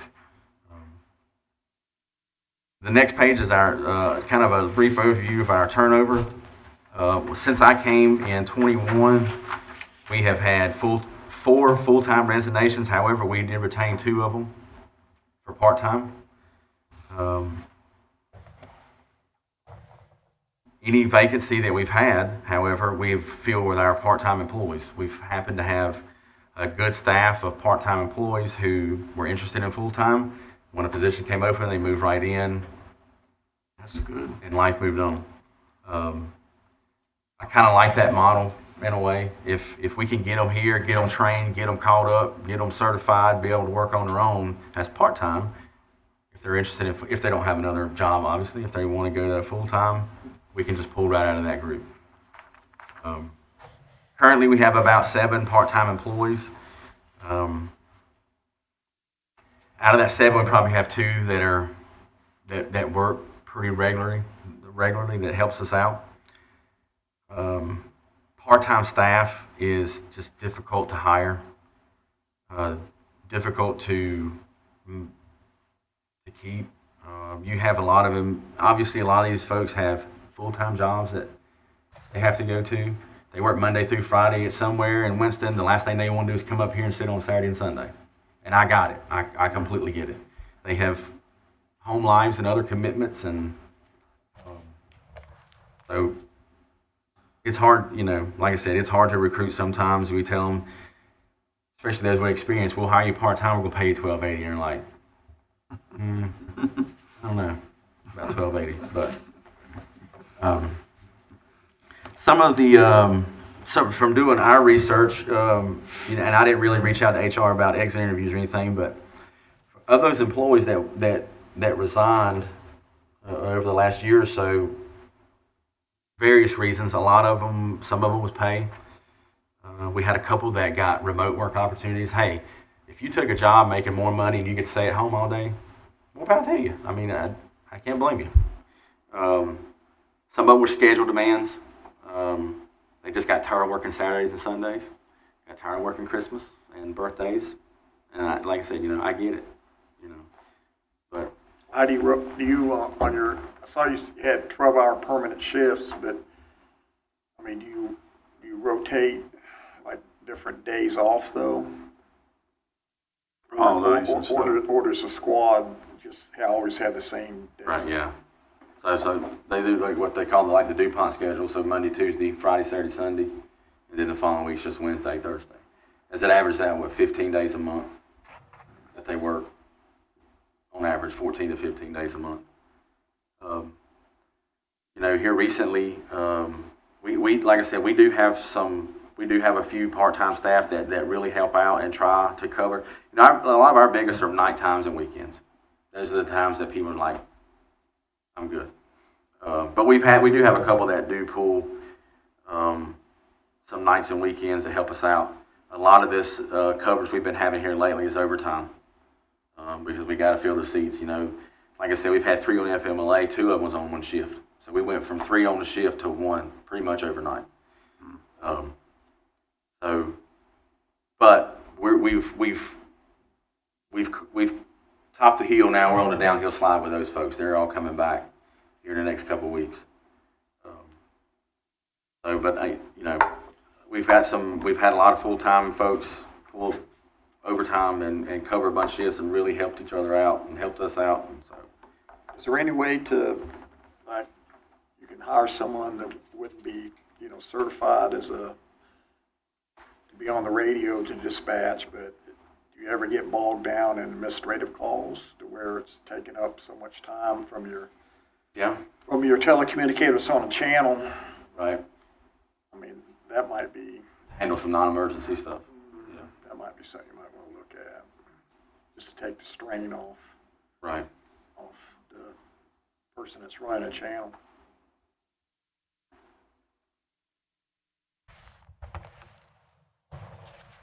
Some part-time and overtime budget stuff on the next page there. It just kind of lays out how we use our part-time staff.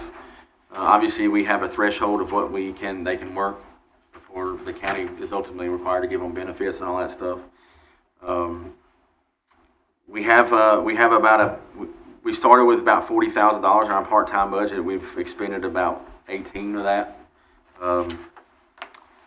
There again, it spells out what our current rate is, $12.80 with no experience, and then the max is $15.22.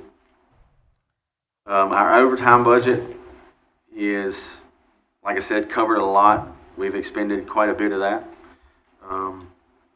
mainly because of our FMLA. And then we sometimes we have to use them for, short notice call-outs.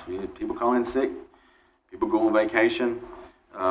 Something I would like to look at in the future is we've kicked around the idea about having some on-call stuff, which would basically dedicate employees to their own call, to a day or 3 days, whatever it is.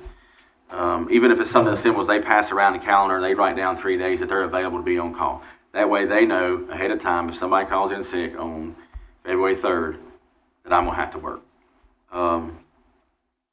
So we've kind of kicked around the idea, but I would like there to be some kind of incentive there, We something, pay them. yeah, something that pays them to know that they have to be at home, they have to be within a certain time frame, they can't go, Like being on call. right, yeah, they can't run off the Pigeon Forge that day or whatever. We do other people, so. Right. So, as it stands now, we don't have that, but I would love to explore that. And I know that there's some on-call stuff and what their rate is. I got that, but I mean I don't know how it would be work best for us, because if you're on call February 3rd and nobody calls in sick, but that doesn't mean somebody couldn't leave halfway through the day or something like that. So it had to be tailored a little bit different to us, I think, but I think we can come up with something. On the budget, I noticed the report Lisa gave said you had 40% left for the last half of the year. Is there any big issue there? No. You used 60 during the first half, so Yeah. you're good for getting to the rest of the Because of year. that FMLA that they were having. Yeah. Overtime kills us. Yeah. Yeah. I mean, nothing sticks out other than that mainly. Okay. We've suspended a lot of that. We've had some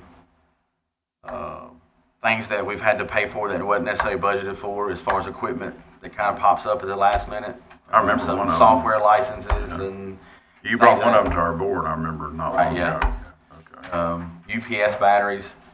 The big battery thing, I think we talked about a little bit in here that day. The 911 board didn't cover as much as I had anticipated. So you know, if we're going to do it, then we're going to have to pay the rest. So it's something that needs to be done, but Got Lisa on hold till we get done here. sorry. I haven't, but I can send her a message or walk over and tell her she'll. You can just tell her need a few more minutes. I'll tell you about that. We know what she does, most of it, I think, already. Training and, I'm sorry,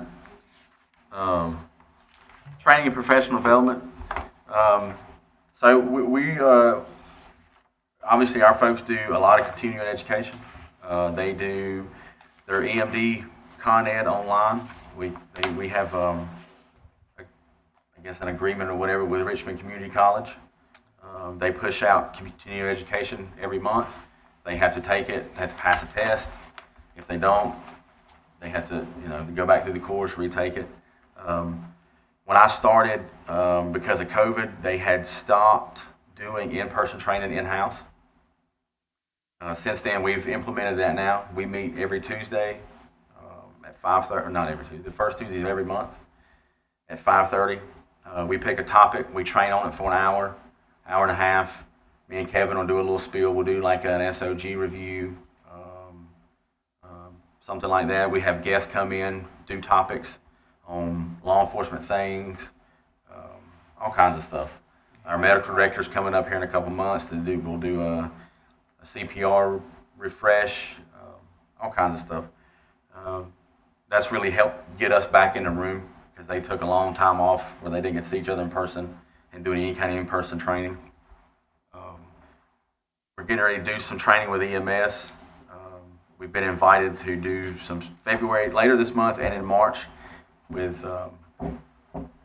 their training with they're doing some active shooter training. We're going to involve some of our dispatchers with that.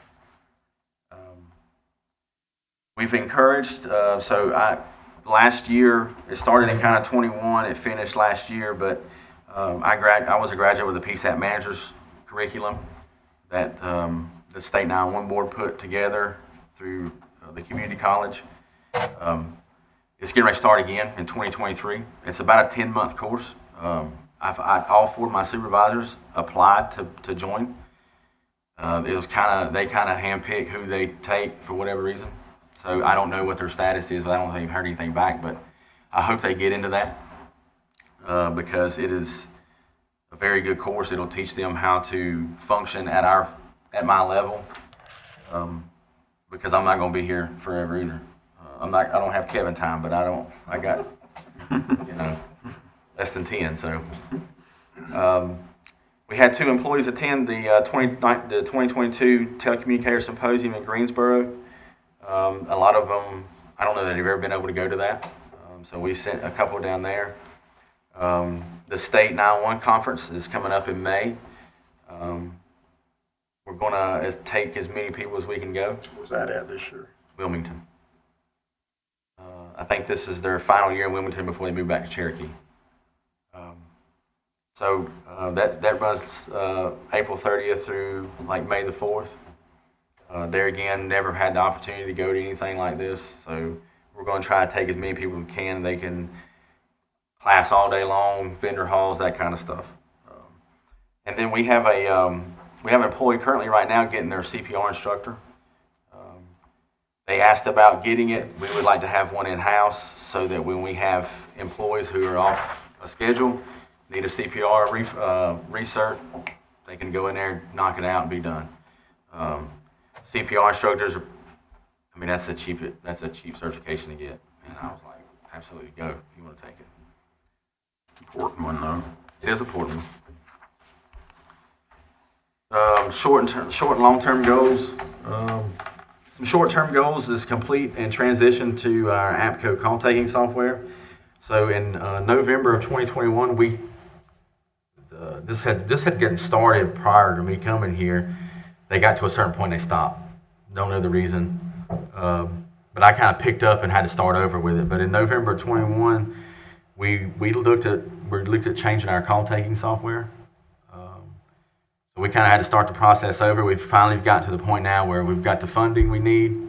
The state's picking up a portion of it. We're going to pick up the rest.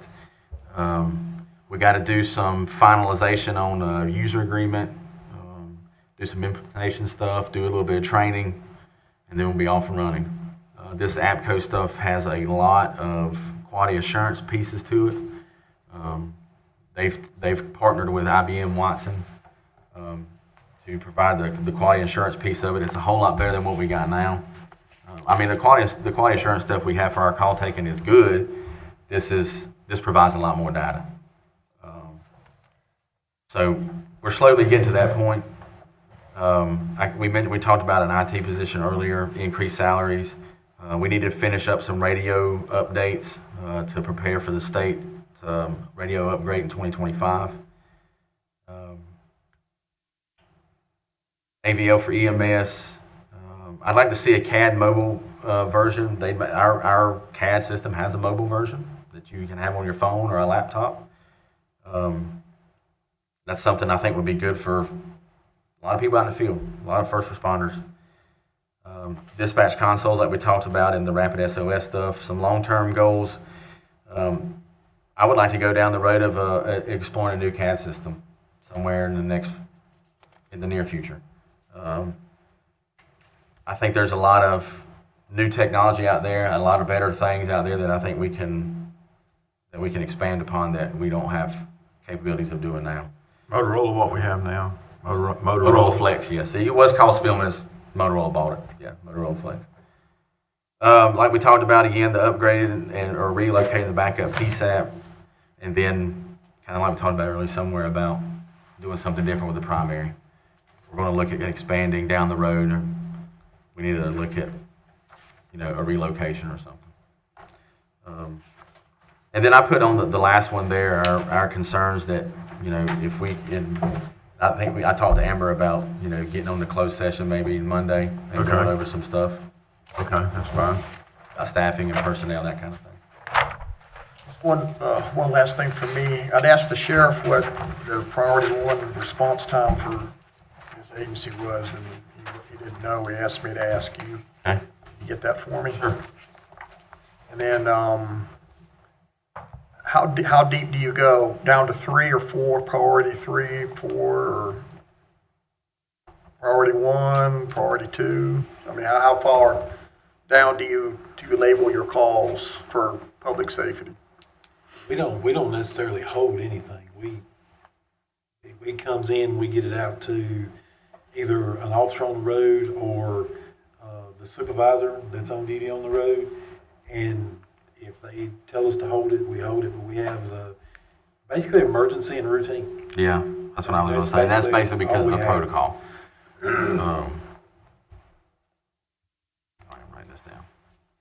So when you do that, then of course that shows up that you're dispatching the call, even if they have no.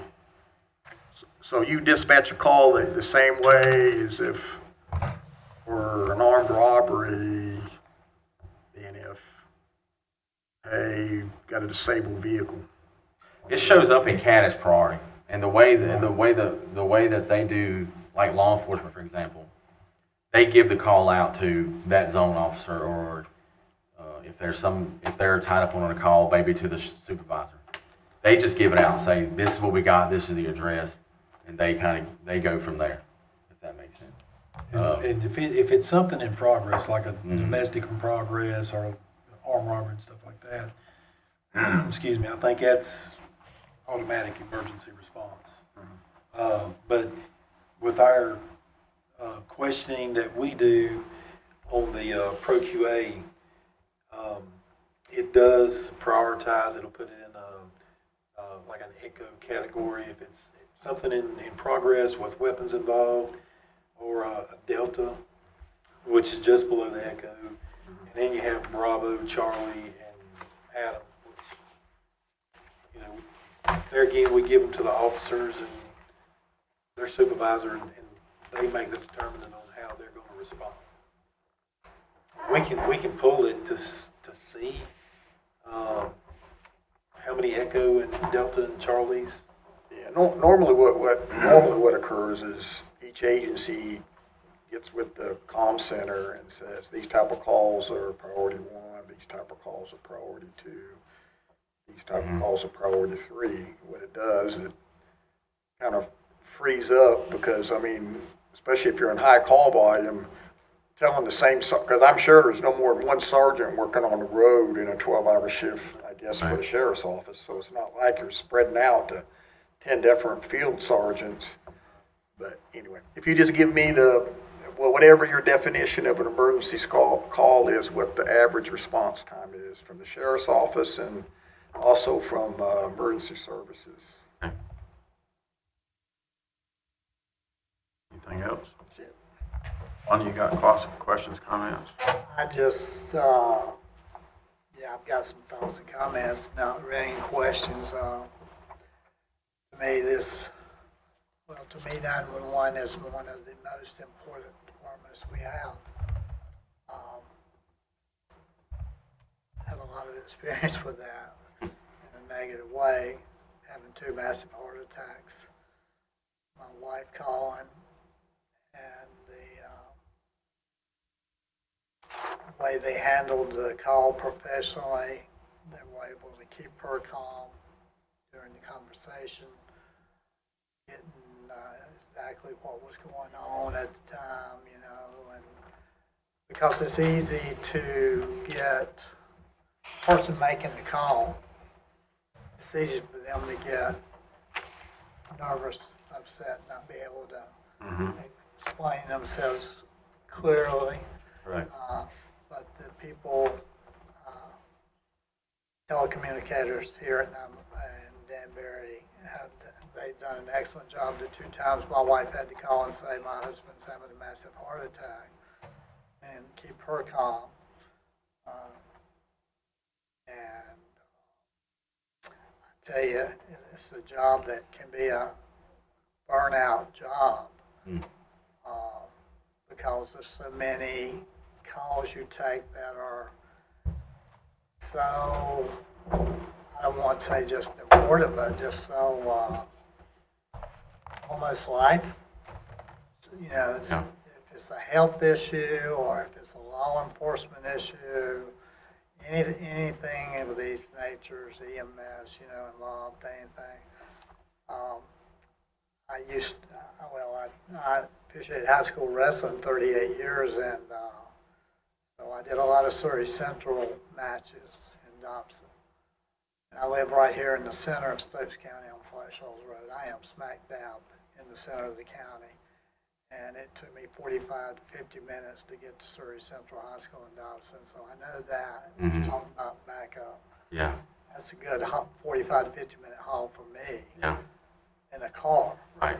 And I think if we're going to look at as a goal down the road,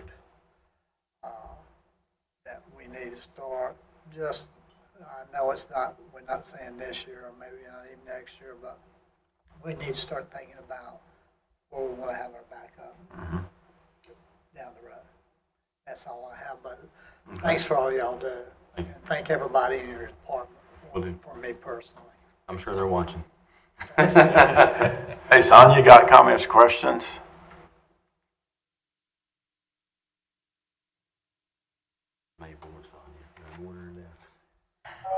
Gotta get off mute. I don't really have any questions. It was a really thorough presentation, and I do think he brought up some things that need to be looked at in this budget, as well as the space he's needing to expand in the future.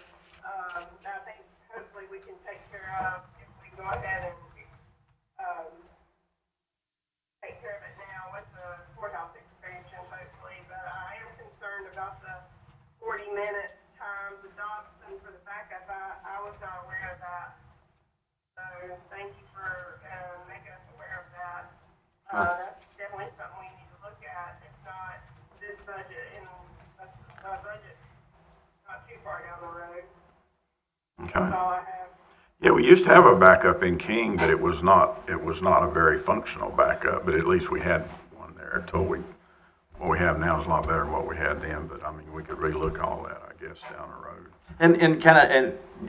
As far as equipment and that kind of stuff is fine. We have fully functioning phone system up there. AT&T provides us with what they call command post, which is basically our phone console on a laptop. They go up there. We have fully functioning telephone system. We have CAD as long as we can get to the server here through a VPN connection. If we don't, we have a cloud-based backup for CAD. Our radio functionality is a little bit, I mean, we can talk on our main dispatch channels, we just lose the functionality of like VHF paging, that kind of stuff. So the equipment is fine and nice and there. A lot of it is proximity. I mean, that, you know, that's a big one. And Surrey's in the same boat. You know, me and Nick Brown from Surrey, Kansas had a lot of conversations, and he's in the same boat. He's like, that's a long way to Danbury, and it's a hike, and I got it. I got it. Keith, you got comments, questions? Just some comments. I appreciate good report. I appreciate your whole staff and what y'all do. I really appreciate the long-term stuff that we at least don't get surprised. Yeah. So I really appreciate that. Gives us time to work on it. That's all I got. Okay, I have 2 or 3 things right quick, and then we'll wrap up here. First, you mentioned something about Richmond. Is that a community college where you get training? Is there anything we can do for SciTech we're not doing based on locally especially? I think everybody in the state that has like online continuing education, I think they all go through Richmond. It's not just Some kind of partnership there. yeah, and with Okay. the That's how you do state or and the. I mean, it's just one. Before that, it was another community college also. So, but Richmond's just kind of taken everything in and gone with that. Even that PSAP manager's course was run through them. Okay. Maybe it's something we can And explore. I think, and like I said, I think there's some kind of partnership there, either with the IED, which is our dispatch protocols, and 911 board, because everything's pretty much run through them. Some kind of partnership. Same when you was in Forsyth too. Same thing with Forsyth. Well, we didn't use the same call processing software. So our research, everything was done in house. Oh, okay. We had our own in-house instructors. We done all the research in house. Oh, okay. Okay. I talked to you offline about getting a talk channel for animal control. You said there may be a workaround. Would you get with Shannon and animal control, and I think the sheriff and whoever else has to be involved in that to see if there's some way we can get them a talk channel? Okay. I'm just curious, like at your PSAP meeting, did y'all discuss the Paul Pelosi 911 call? We did not. Have you We discussed discussed a it? lot of things, but we did not discuss that. Have you discussed it? Have you? And I'll be honest with you, I don't think I've ever heard it. Oh, you gotta go listen to that. Now, what I did see was the body cam thing to come out. Uh-huh. But I don't think I've heard the 911 call. Yeah, they published it, and it's lengthy. Okay. So I think it'd really be worth listening to it for training purposes Okay. about what probably not to do. Well, I'm glad you said that, because I'm all about doing some stuff like that. When I was a supervisor at Forsyth, I used to tell my people all the time, don't say anything that you wouldn't want on the 6 o'clock news. I mean, that's, Well, it was real interesting. I'd really be interested to hear your feedback after you listen to the telecommunicator. I mean, she's getting a lot of criticism, but I don't know if it's all valid criticism or not, but Maybe she was in training. I don't know. But, oh, absolutely. Yeah, you have piqued my interest on that now. yeah, it was very interesting.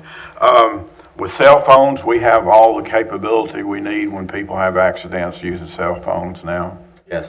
as far as location and all that Location-based stuff. services, text to 911. We Okay. can receive text to 911. Part of this new Rapid SOS premium I was talking about gives us the ability also to generate a text. So the way it's set up now, we can't begin the text. We can't just text a random phone from our phone and say, hey, this is 911, call us and let's talk or something, you know. The text to 911 now has to be generated by the cell phone user. Okay. This new service allows us to generate the text. So an example would be a 911 hang-up. Someone calls on a cell phone, before we pick up, they disconnect. Instead of calling them back, we can send them a text that, hey, your phone just dialed 911. Do you have an emergency? If so, call us back or text us or whatever.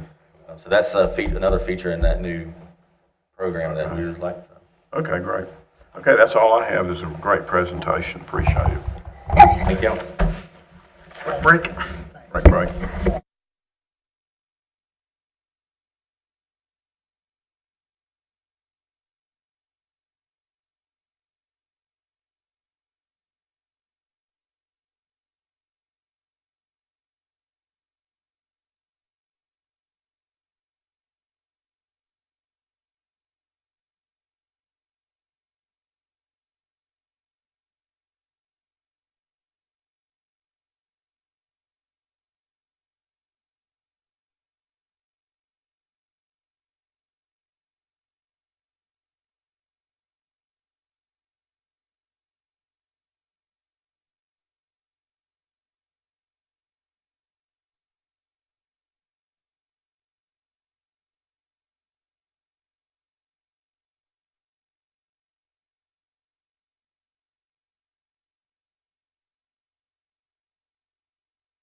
Okay, we're back from our recess, and Lisa's here to talk to us about finance. So, fire away, Lisa. Well, good morning. I gave a handout, which I got off of the website from Greg Allison, that just gives you pointers of everything that we're supposed to do in finance by the monthly.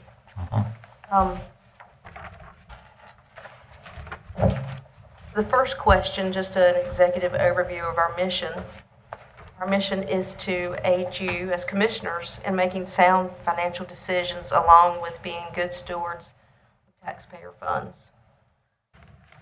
We oversee all of the finances of the county, process payroll for all the county employees and accounts payable. And we're responsible, as you see in the handout, for several monthly, quarterly, biannual, and annual reports to the state and various agencies. That's a good handout. I hadn't seen that before. Go ahead, I didn't mean to interrupt you. Oh, that's okay. That's okay. As far as addressing training adequacy, what we've done in training, in the past, most of the training was done by the finance director in our department. However, we think we need to have more training. We have taken the introduction to local government finance, and we've discussed maybe alternating on some of the conferences, which we don't have the schedule yet for the summer and the fall conferences. Anything you want to add to that, or good? 2 a year, 2 conferences a year. There's a main one in July, and then there is either in November or March. They might alternate, or they might be 3 in a year. Okay. We're in the process of a succession plan, and we pretty much utilize all of the positions of our staff. Tracy and I both can do all daily duties, payroll and accounts payable. Deborah and Michelle both have worked with daily duties, assisting in completing the information for reports as needed.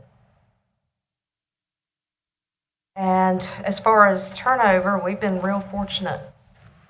We had Julia retire and process an assistant to leave us, but I think we worked really well together, and no issues as far as that. Anything else you'd like to add to that, or we good?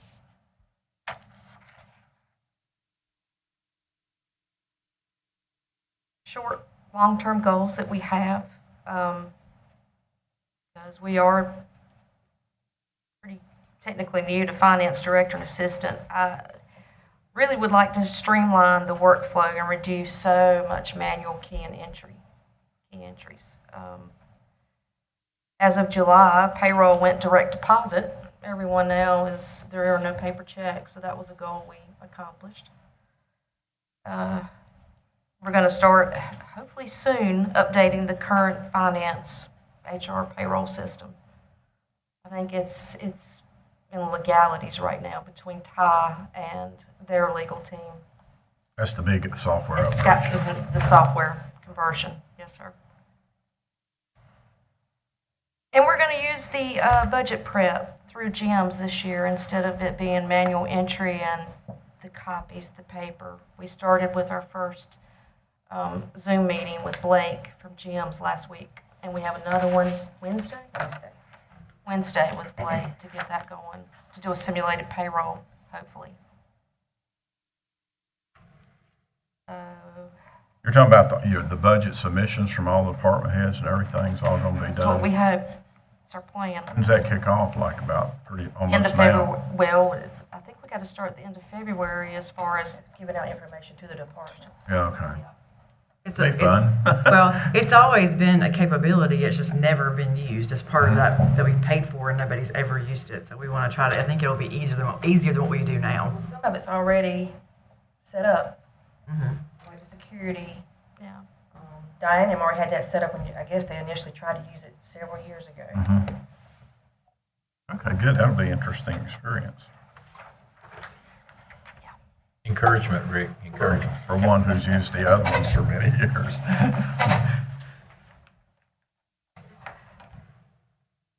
We're also, with the new system, there will be an employee portal where all of the employees can go out and get their NOD, notice of deposits, W-2s, and other things. What else is? I have that back here. Okay. You want to talk about that a little bit? Will the insurance information be on there too? Insurance information, HR? You talking about like for, On the portal, I can go to my portal with my company and I can find out anything. you should be able to do the same with this, because when we looked at this, because where I came from, I also had a portal like that, and I could pick up anything I needed with mine. With this, our employee portal and the longevity, because right now we manually do the longevity, and then have to give it back to Jamie and Gail to enter it back into payroll. And then we have to verify that it's right, like prorating, like when they got their 2% increase on their anniversary date. This new system, we will not have to do that anymore. It's automatically going to figure it for us and drop it. With the employee portal as well, you can go in, pick up your W-2s, your pay stubs, put in any requests, like if you want to change your address, anything like that, and it'll come straight to the emails to Jamie and Gail as well, which we're looking forward to that, because I mean, that's a huge, takes a lot of time. Huge time saver. Over and over. And so then we're also, it's going to eliminate the NODs that we currently print out for every single employee that we have. So during payroll, you're printing out 430 to 440 pieces of paper to fold and put in envelopes to send out for those that have direct deposit, when they can actually go online and see and print out their own pay stubs if they want to. 'Cause the majority of the time when they get them, they probably shred them, lose them, whatnot. Right. And then they're calling back up here asking somebody for a copy if they need it when they go do financing or something. But we're looking forward to that. It's exciting because it's going to cut down on costs, our supplies, storage. So this is we're really looking forward to the new finance system and payroll system. How often does the employees get longevity paid, like once every paycheck, or is it just once a year? It's one on their anniversary date, unless it's your 6 months. Like if I was a new hire, I'll get 1% on 6 months, and then you'll get the other percent at your year anniversary.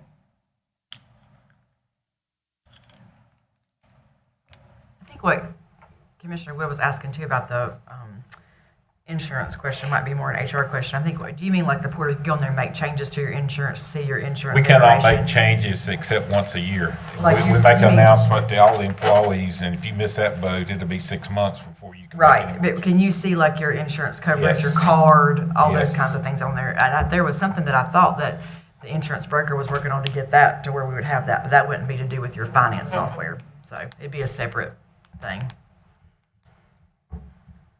Be honest, I'm so used to it, I don't even hardly go into it, but I know it's there if I need it. Right.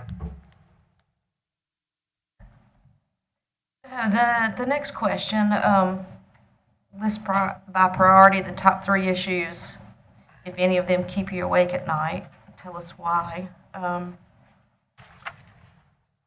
a lot of transition, and a lot of that I just discuss later because we could, take up a lot of time if we did that. I agree. Yes, you want to go in closed session with that. Yeah. You want to do closed session get on that list, okay? Please. And I think you guys have wanted maybe to know audit update. First audit we've done on our own. Learning curve of what the auditors expect from us. What's been the biggest surprise? Oh my gosh, it has been really time consuming. We've had to balance some line items and go all the way back to July of 21 Wow. to balance some of the payables. It's specifically some payables like in the payroll, health insurance and whatnot. It also kind of made me feel a little better after speaking with Kelly. We're not the only county that is behind. I can make you feel really better. When we and Brad went to our training in Asheville, we had a gentleman, a new commissioner, Caswell, sat with us. The state's about ready to take them over. It's been that long. It's over 3 years since they had submitted a budget. I mean, a balanced budget. Asheville's hurting. They're in bad shape. Okay, well, that makes me feel a little bit better. Thank you. Yeah, I think Caswell got caught in the trying to transition into a new software program during COVID. And they kind of had set of plans in place, and then COVID just turned them upside down, I think, while also putting in a new finance officer at the same time, so. Let's hope that doesn't happen here. Yeah, that's, We got COVID out of the way, but the yeah, we other probably two got are. some good lessons learned we can get from them when we meet with them over there, which I hope we do pretty soon. But it's been a learning process. There's a lot to it that first time I've seen and had to actually dig and go through it myself. You have a date on when the audit when they might get back to us with the audit? We have only probably a dozen returned items that we just got to tweak, hopefully. And then we'll probably talk to Kelly and just make sure that that's everything. I know Then it'll that, just be a matter of when they can get to it, right? Based on all the other audits. They've been they're working doing. on it because they've Right. been corresponding rather frequently last week. If we submit something, they had a question, they would either email or call us back. Okay. So they're working on it now. Like she said, there's only maybe a dozen of returned items, and they're just asking for small stuff for us to go back and clarify. Yeah, because we're going to be looking at doing some debt here. I think with the courthouse will be the first thing we have to borrow money for, and then potentially down the road, schools and other things. And that debt, obtaining debt is a complicated process with LGC, which requires updated audits along with a lot of other stuff. So, so that's kind of, I think, the milestone we got to be ready to attack whenever the time comes to do that.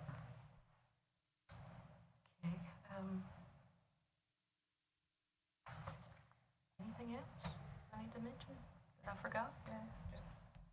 Went out.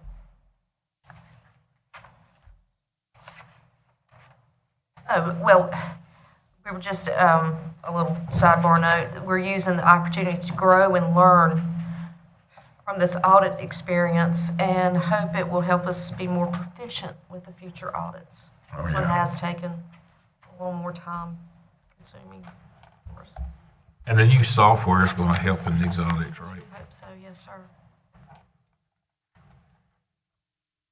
Yeah, when you've had with the same finance officer for 30, how many years? 40, well, 40? she was here 43 years total, and 30-something of that was just as finance director, so, yeah. Yeah, you would expect to have a interesting transition whenever someone's been here that long and sort of kind of had a system tailored to their desires or whatever. And then as you're going to put in new software and you'll have a system tailored to your desires. It's down the road here shortly, so. Correct. So I think I don't think any of us are surprised that it'll take some time and effort to transition. And then the external things like the auditors being busy, that's affecting every county and every government organization, I think. So. And our auditors even have said that all of the grant money that's been received in the last couple of years with all the CARES Act money and the ARPA money and all great things for us, but a lot more work for us, them, and the auditors. So that really slows things down for them on a whole level too. So that's been a big piece of this too. And I think it was last year, I looked back, the audit presentation last year, the final one was not done at the meeting until March 28th. So we're still not, I mean, we may get to that, we'll see, but And I think one of Lisa's and myself's biggest goals as well is instead of waiting until the end of the year to get everything reconciled like it has been done in the past, Mm-hmm. you do it on a monthly basis. You There you touch go. it then, and then you don't have to try to remember why did we do this, or it's actually ready to go at the end of June, except for small things. You know, that's been a huge goal. Yeah, I think your next audit will be way easier than It'd this be one. easier because we're able to look, and like before, I was just more of a glorified gopher. Go get it and bring it to me. I didn't know the intricate parts of why. His name is Lisa, so we know now. So That's just part of the transition process. it is. It is. Is there anything for SciTech can do as far as training or anything with you guys? Do you know if they do any? We looked through it Saturday. Didn't really see anything probably that would help because this is so finessed and governmental. It can a little different than. Yeah.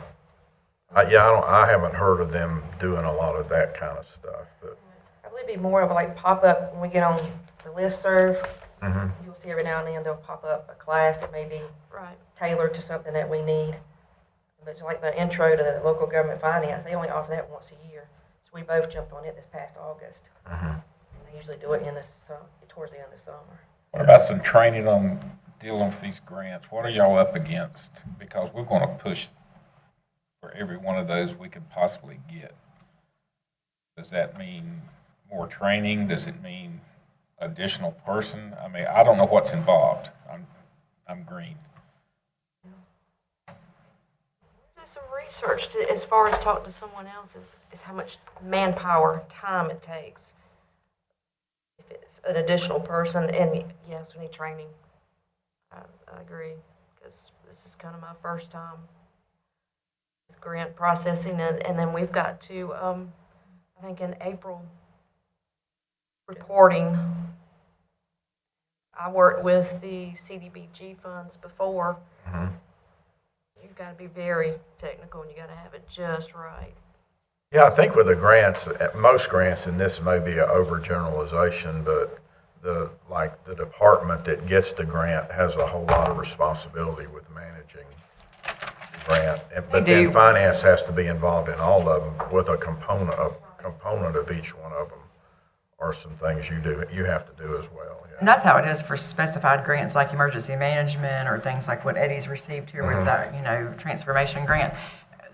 More involved than I think the county's had to be in the past is now with the CARES Act, the ARP funds, the SCIF grants from the state. Those fall into our office, and there's a lot of reporting on those and a lot of quarterly and monthly and different things have to be done to those all the time. So Record retention. We're stressing that. Yeah, because you have to pay them back if you don't do it right. And I think with the House coming under the Republicans now in Washington, they're going to start taking a hard look at the accountability on all this CARES Act and ARPA and everything that's been sent out. And so that will probably send some ripples down through everybody that received that money to make sure that we've complied from a compliance perspective what we were supposed to do, given some pretty flaky guidance going in. Well, I That'd be did notice interesting. the other day, they've already started their investigations, the judiciary and oversight, and the amount of fraud that they've already found. Yeah, It was unbelievable. Some of the businesses, the amount of fraud that they committed during that time frame. Yeah. The amount of money they got, yeah, using different social security numbers and things like that. yeah. Do you still have a good relationship going with Doug Carter's outfit down there, right? I would keep them close with this debt that we've got coming up. Is he still doing anything, or is His son, I think, is. his doing son most kind of taking it over? Is Doug completely out of it, or is he available part of the time? I've only talked to his son. Oh, okay. He might be part-time, Yeah, okay. semi-retired. Yeah, those guys are the best I've ever seen at helping us with these really hard problems we get. So I would definitely keep them in the house I think at some point in time, probably in the near future, I think we need to look at having a full-time grant administrator. Whereas you have one source that can keep an eye on the ball and be real specific about the reporting dates. The departments would continue to be the ones that be the resident experts of like what we're trying to accomplish, what we need, and then completing the subjective lines of the grant of how they either met expectations or why, we didn't for the evaluation part. But I think that the more and more grants you get, that you'll get notified at the last minute because there hadn't been a response from us, and then you're jumping through hoops, trying to get. And the one thing you don't want to do, especially with the federal grants, is you don't want to get a poor,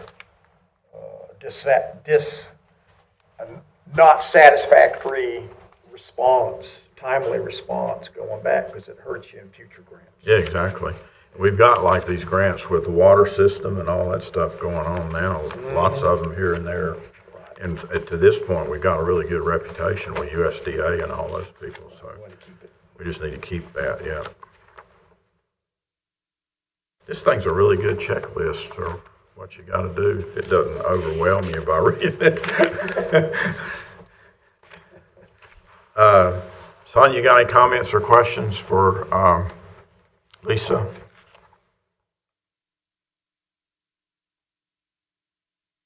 No, I don't have any right now.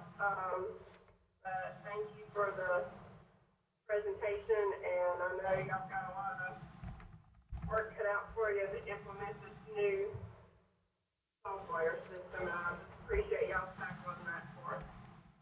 That's all.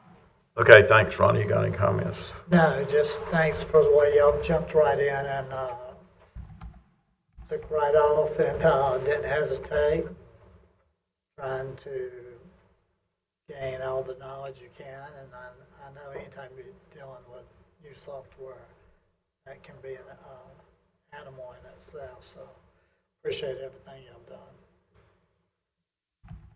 Anything to add? Yeah, just one quick question. So on our fund balance, especially in today's environment, the way interest rates are going up, are you keeping a good close eye on where, because if I remember right, our informal goal is what, 20% in the fund balance? Is that what we It's what we've always done the last 2 years. Yeah. achieve? So that's a little bit of money that, hopefully it's not just setting in a normal, like in the layman's terms, in a checking account type scenario, that we're in where we can make as much interest off that money that is sitting there. Most of it is in cash management, which the interest rate is higher. And if interest rates continue to go up, we used to do like 6-month CDs. We call several banks, see who had the highest interest rate for 6 months, short term. And every 6 months, call again. But right now, where the interest rates have been, lower, cash management had the best, which is for local governments. Yeah, just as long as you're keeping, or someone's keeping an eye on that for any kind of trends or any kind of best deals, because every little penny is going to help in the next few months. Yeah, and actually that's prescripted by his state treasurer, I guess, on what we're allowed to invest in, what we're not. Yeah, allowed but there's to. different types of investments that you can do. Yeah. But you just have. As long as you meet their requirements. Yeah, you're the ones that got to make the move. Yeah, and we should be coming out better now with the highest interest rates. One other thing I did forget, Rick, Yeah, is go ahead. we'll probably be starting, I'm not sure if you and Shannon have talked about when you want to start budget meetings, whether it be March, April, or whatever. I know it'll be coming up in a month or two. And Julia was always able to give us a pretty close estimate of what our fund balance was when we started our negotiations with Yeah. budget. So I don't know, have y'all talked about when you want to start your budget meetings or anything? No, actually, we haven't. I don't think we're gonna need too many on the front end, given what we've just done for 20-something hours here, but we'll need at least one or maybe two, I think, on the front end, and then we'll need 4 or 5 on the back end. Yeah, I think I mean, after hearing all of this, I think one for us to be able to hear your guidance on what you want to see in this. I mean, if we, obviously we can't fund everything we've heard during these meetings, but we need some guidance on you as far as where you would like for us to try to keep the fund balance out, using for non-recurring things, some of the top priorities that you have going into the budget. We'll need that kind of guidance, and we can probably do that in one meeting, honestly, as part I'd of the goal say, session. I would suggest we just do one meeting, and then if we have to recess it, we'll do it, but otherwise, we'll just do one there, and then probably at least 5 on the backside, right? Yeah, I think before we've done Plus like 4, maybe. yeah, I think we've done 4 in the past, and then like an as needed at the end to see. Yeah, so we can talk about a date for that anytime, maybe at the next meeting if you want to put it on the agenda. Yeah, for the 13th, talk about it. Thank you. Thank you. One thing Ronnie just triggered me on, something I was going to ask you. That report you gave us was really good. I mean, it's the one that shows where the execution report, for half a year. When the next one of those comes around in 3 months from now, then that'll be time for you to start raking the money back if you can find some. So I'd really like to get you to give us, when you print that report at the end of the next quarter, give it to us like right away to look at, and then give us some feedback after you've reviewed it and the execution review, and see how we stand as far as funding with this year's budget. Wouldn't you just go ahead and lock it down and then just make it to where they'd have to go through? And what she'll do is just go and take the money back. Or just take it? Yeah. I mean, she'll have discussions with them, but she needs to, any money that's not being spent at that end of that third quarter, if they don't have a really good plan for what they're going to do, we need to get it back into contingency or somewhere for use the What's next the year. process then if you claw back that money and then they need it again? Do they gotta come, you gotta do a budget amendment and come back in front of us? She shouldn't take it if there's any chance they're going to need it. No, if it's something like a subscription that's not due yet or something like that, that's a large ticket item, I mean, it's not been spent yet, they can look back obviously and see historically that's paid in May, and they'll know they can't take that $5,000 or whatever back. So it'd be just things where people have we had some fuel contingency in some budgets that fuel, thank goodness, has not been not any been worse touched than yet. last year. So 75,000. some of that, even in the department budgets, maybe have a little extra sitting there too that you might be able to take back. So in places like that, but we'd make sure we wouldn't take the money back if we weren't sure it was not going to be. Not if you're going to have to give it right back Right, to them. correct. But my philosophy is of being an aggressive money taker. Well, if you lock it down, it's the same thing. They've gotta contact you to say, hey, how are you gonna do it? I'm just looking after her. Yeah, we've done that on procurements. Yeah, to have to not have to put, do a budget amendment and us to set up here and go through something that was in the budget to begin with, Right. and then you clawed it out. I just lock it down. But anyway, that's. Well, I That's think your we're job. talking about the same thing, locking it down, taking it back, or kind of the same thing. But then but that leads to what, like Danny and Glenda, I'm sure, is doing too. When she gets to the end too, she needs to do a similar little drill, with money that's going to be spent or not going to be spent too. You know what I'm talking about, right? Encumbered. Yeah. Yeah, Encumbrances, yeah. yeah. So we can reap what we can back for next year, because I think we're going to need it. And then some. Definitely. So if you do that, that'd be great. If you'd give us some feedback after you do that quarterly review, right after the third quarter is over with. Keith, you got any further comments, questions? No, other than you need to lower your stress on your goals. Some exercise. Keep the stress down. There you go. All righty. Well, we'll go. Well, thanks, Lisa, and we appreciate the presentation. And y'all want to take a 5-minute break before we get to DSS here.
Got us going there, Amber?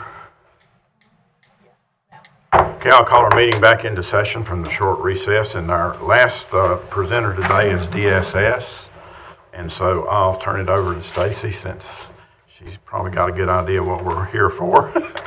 If it takes more than an hour, that's fine for you because I kind of anticipated that it might, but you don't have to take more than an hour unless you need to. So. Well, thank you for making the time for all department heads to have these meetings with you. It's very, very much appreciated. I'd like to tell you who I have with me here today. It's Becky East, right here is our admin officer for social services, and Darlene Bullen. She's the vice chair of our DSS board. Jan's the chair now, right? Jan Spencer. She's out of town or something, right? Yeah. Okay, no problem. In your packet, you will find on the left some information on the services that we provide at social services. So it's not everything, that's just a snippet of some of the programs that we provide. That's pretty much for your reading pleasure. On the right is some information that I'd like to talk to you about today. Our mission is and always will be to help transform lives. We do this by helping those we serve to access the resources, information, and knowledge needed to create positive change in their lives. We aim to prevent abuse, neglect, and exploitation of vulnerable citizens, and that includes the poor, the children, the aged, the disabled, and the sick. As well as we promote self-sufficiency and self-reliance for individuals and families. Our staff bring dedication, compassion, and creativity to the table every day as we strive to go beyond our basic mandates and services. The work of social services is governed by North Carolina General Statutes, mostly Chapter 108A. In this chapter, you will find the mandated responsibilities of the DSS director and information about many of our mandated programs.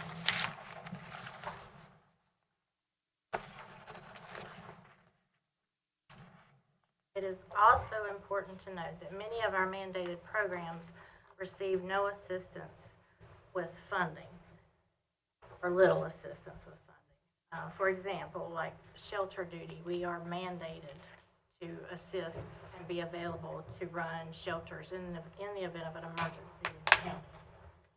And there's no pot of money to help us do that. I would very much like to tell you that our jobs can be done between 8:30 and 5, but I can't. Due to high caseloads and processing standards in our income maintenance programs, many of our caseworkers come in early and stay late to ensure that our citizens receive their benefits timely. Our social work staff are on call 7 days a week, 365 days a year, to handle calls pertaining to child protective services and adult protective services. We are, at times, the first on the scene of terrible situations that require DSS intervention, law enforcement intervention, and emergency medical services intervention. We could not do our work without the help of these agencies. I would like to invite each of you to come spend some time in our agency, going out on home visit with a social worker, or sitting with an income maintenance caseworker while they take or process an application. It would truly be an eye-opening experience for you. Hey, what is involved in doing that if they want to go out like I did when I was county manager with a social worker? You have to sign some documents and so forth? Just let me know that. I can make arrangements for that and give us like 5 minutes ahead of time for you to sign some confidentiality paperwork. Okay. I've provided in your packet an organizational chart of our agency. We are getting ready to post for a couple of positions where folks are retiring. Our program manager is retiring at the end of February, and our income maintenance administrator is retiring at the end of March. They have both served the county for 30 plus years. You will also find the DSS dashboard that provides numbers for calendar years 2020, 2021, and 2022. COVID affected our numbers in some areas and not in others. Many of our services were handled by mail, over the phone, and outside of our office during the pandemic, and some of those practices are still in place. In 2022, the agency experienced an increase in the number of Child Protective Services report received and accepted, as well as the number of children that came into our care. Oftentimes, the contributing factor for this is drug use or abuse and neglect by a parent.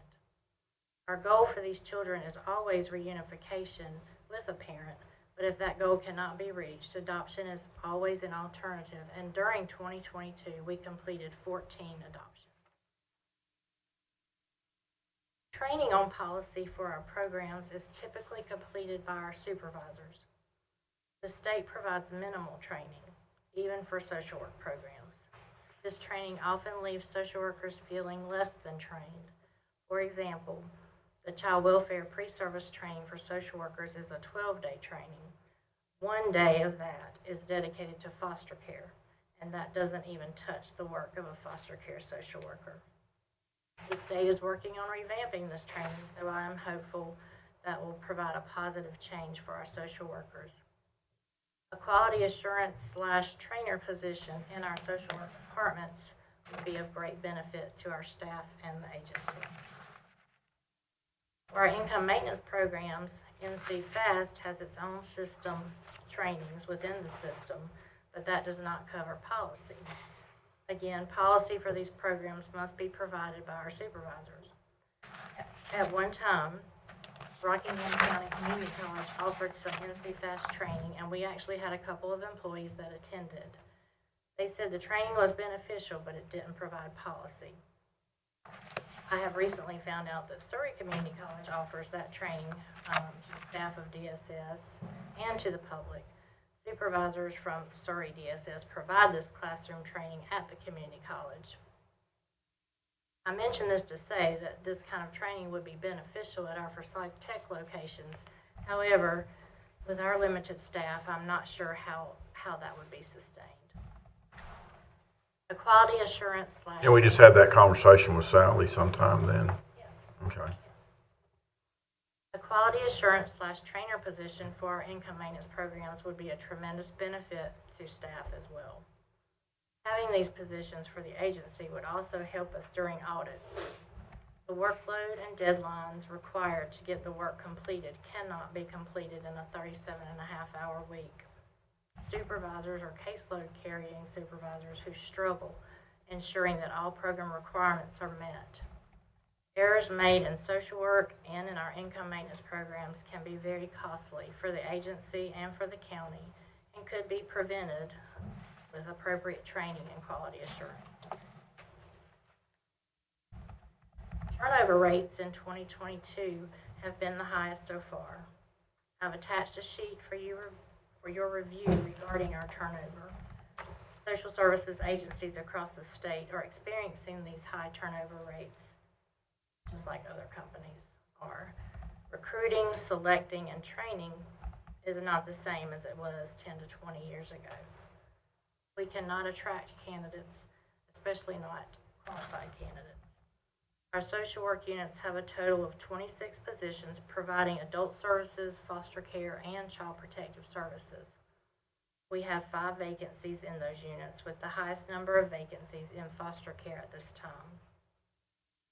We currently have a contract with Vanguard Professional Staffing to assist with required visits. Vanguard uses mostly retired social services employees or those who are currently employed in other counties that want to moonlight to assist counties in getting children seen or doing other social work related duties. For a limited time, we are using lapsed salaries to pay our social workers overtime to ensure that required visits are made. We continue to reach out to colleges and universities, social media, and other contacts in an effort to recruit qualified applicants. Another of our big concerns is finding appropriate housing for our children in our care. We have children housed out of state. Currently, we have 4 out of state because there's no facility in the state that can meet their needs. When we obtain custody of a child, we go on a desperate search for placement. after we have exhausted all possibilities by looking into family, etc., if no bed can be found, we are tasked with staying with these children around the clock until placement can be found. Since Christmas, the agency has stayed with 5 children. The Department of Health and Human Services. Stacy, just, I'm gonna interrupt you a second. I saw a thing on local news this weekend at Guilford County. They were complaining about them having foster kids staying in the DSS building. We, I know we've had to do similar we've done a thing. lot of that, and it's just progressively getting worse. Thankfully, the county has allowed us to use the property in Walnut Cove that was the old EMS building. We have turned the front part into visitation spaces for our families to visit with their children. The back part of that, where there are 2 bedrooms and a kitchen and a shower, we have turned that into space for us to stay with our kids. Great. Do you need to keep doing that long-term? You need to keep that building Yes. long-term for that purpose? Okay. We don't, the goal would be not to ever have to use it. But like I said, since Christmas, we've stayed with 5 children. So we're very thankful for that space because it keeps them out of our office. And, conference room is no place for children. What's the biggest reason why you're taking the kids from the families? So is it substance abuse or? That's the biggest reason. And then we're tasked with working with these parents, trying to get them to straighten up so that we can let them have their children back. That's our goal, is reunification, always our goal. Yeah. And then on your turnover, does anything pop out at you in the longevity of the employee? In other words, out of the majority of the employees, do they leave after 2 years or less than 7 years? Or, is there a trend that? If I had to guess at this moment, I would say probably less than 7. And the majority of the people that leave, while they say they're leaving for another job or something, it's basically because these jobs are so much they can't handle it. They want some work-life balance, and it's very hard to get it.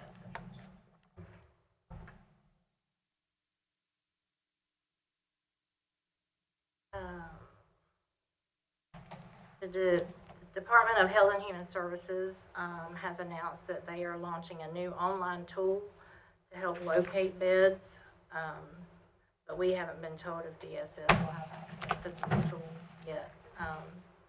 We are very fortunate to have a good relationship with VIA Health, our mental health agency. Currently, they have placed in our building a care manager 4 days per week to help in our child protective services and foster care staffing needs. They are also extremely helpful when it comes to finding placement for our children, as well as providing resources for us to use with our families. The end of the public health emergency is also a huge concern for the agency. On April 1st, all those receiving food and nutrition services will go back to receiving pre-pandemic benefit amounts. Since 2020, these individuals have received the maximum allotment, anywhere from $23 to upwards of $1,000 or more, depending upon eligibility. Clients will go back to receiving the amount that they are actually eligible for based on income, family size, etc. When this happens, our office, as well as outreach ministries and pantries, will be overloaded with requests for help with food. Along those same lines, since the beginning of the pandemic, those on Medicaid or those added to it did not have to periodically requalify for benefits, but had their benefits extended indefinitely, whether they remained eligible or not. When eligibility reviews come back into play, depending upon what that workload looks like, we may not have enough Medicaid eligibility staff to handle the increased flow of work. There is also the possibility of Medicaid expansion. I've included some of my thoughts anticipating this change in an attachment for your review. I feel the same way about the increased workload that is coming because of the end of the pandemic as I do about Medicaid expansion. We must be proactive rather than reactive in order to stay ahead of this storm, as our citizens and our staff deserve that. One other need of the agency is our need for assistance in our administrative unit. We currently have 2 employees that handle the work of at least 3, maybe 4 people. The DSS budget is huge and has many, many different line items and draws down monies from many different sources. The budget is a tremendous responsibility that requires a sharp mind and an eye for error. These employees also manage the reporting that draws down our funding, which is a monster. It's called the 1571, and the uploading of that report. They are responsible for human resources for our employees. They manage our contracting with vendors. They ensure timesheets are accurate. They make sure day sheets, which is a time system where our workers have to account for every minute of their day so that we can draw down the appropriate funding to pay their salaries. They have to make sure they are done, complete, and accurate, because that could be drawing down an inappropriate funding source, which we would end up having to pay back if not completed correctly. Yeah, just for clarification, they do all 3 fundings. They do local, state, and federal. A lot of federal, right? Yes. Pretty good bit, so. Yes. They also manage our fleet of 18 vehicles. We really need at least 1 additional person to help with these duties. In that same light, we would greatly benefit from someone available in our office to assist with IT issues. With 79 employees, we are constantly in need of assistance with passwords, getting on a site, needing a piece of equipment fixed, making sure employees are added to the copy machine, email system, preparing for new employees and getting them set up on their computer and phone, putting information on the DSS website, making reports for things that will make our workflow better, etc. We oftentimes can't do our work because we have to wait for these needs to be met. With an IT department of 2 that services all of county government, it is impossible for needs to be met. When we have to wait for issues to be fixed or corrected, it is a waste of time and money. Having a computer tech or a similar position with the ability to do many of the things that our IT department handles would benefit our department as well as the IT department. I have talked about the most concerning issues and problems that we are facing right now. But when talking about positions, I would like to let you know a little bit about how our funding works. We receive some funding from the state and the federal government. During this budget year, 50% of our reimbursement comes from federal dollars, 2% comes from state dollars, and 48% is county dollars. Our salaries are covered this way as well as most of our other programs. Our employees work very hard each day to ensure that our citizens receive necessary benefits. Of those includes food and nutrition services, Medicaid services, work first benefits, and child care benefits, making sure that our children are receiving appropriate child support payments to ensure their needs are met. We provide for the health, safety, and well-being of adults that do not have any other decision maker. We protect those that are over the age of 18 and disabled from abuse, neglect, or exploitation if they're not able or if they don't have someone to assist them. And we provide protection to the children in the county as well as provide permanence to children in our care and provide them with loving and supportive homes. So that's really all I prepared to say. There's a little 2-pager on Medicaid expansion, but that's just my anticipated thoughts on that if that were to come to fruition.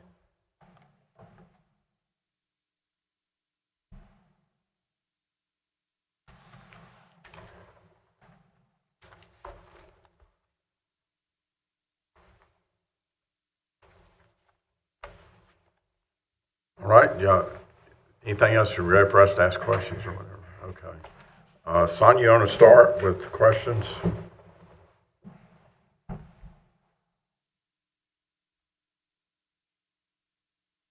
There's a little delay.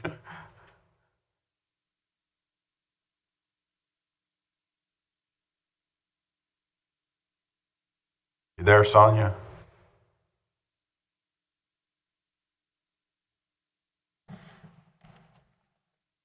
While we're waiting for her, do you want some time in the closed session that we're gonna have at the end as well for anything? I don't think so this time.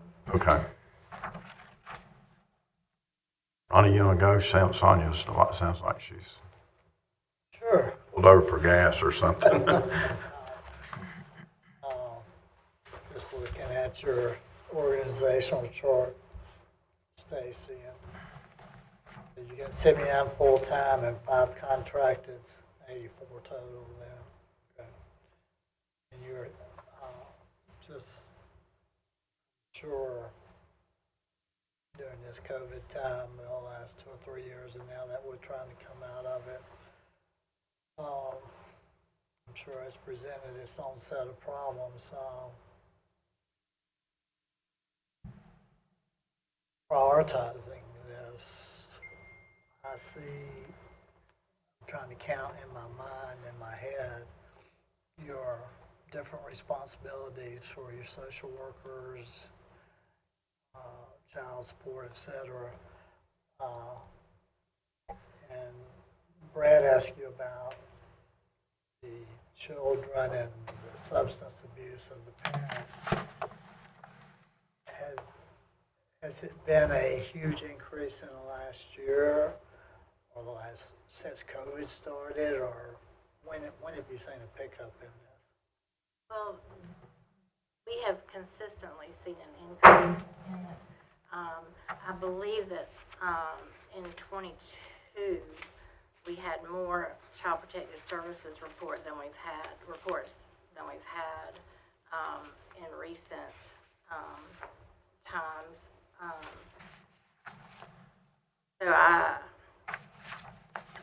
Child Protective Services reporting did fall off when the pandemic hit, but then it's just trickled right back up again.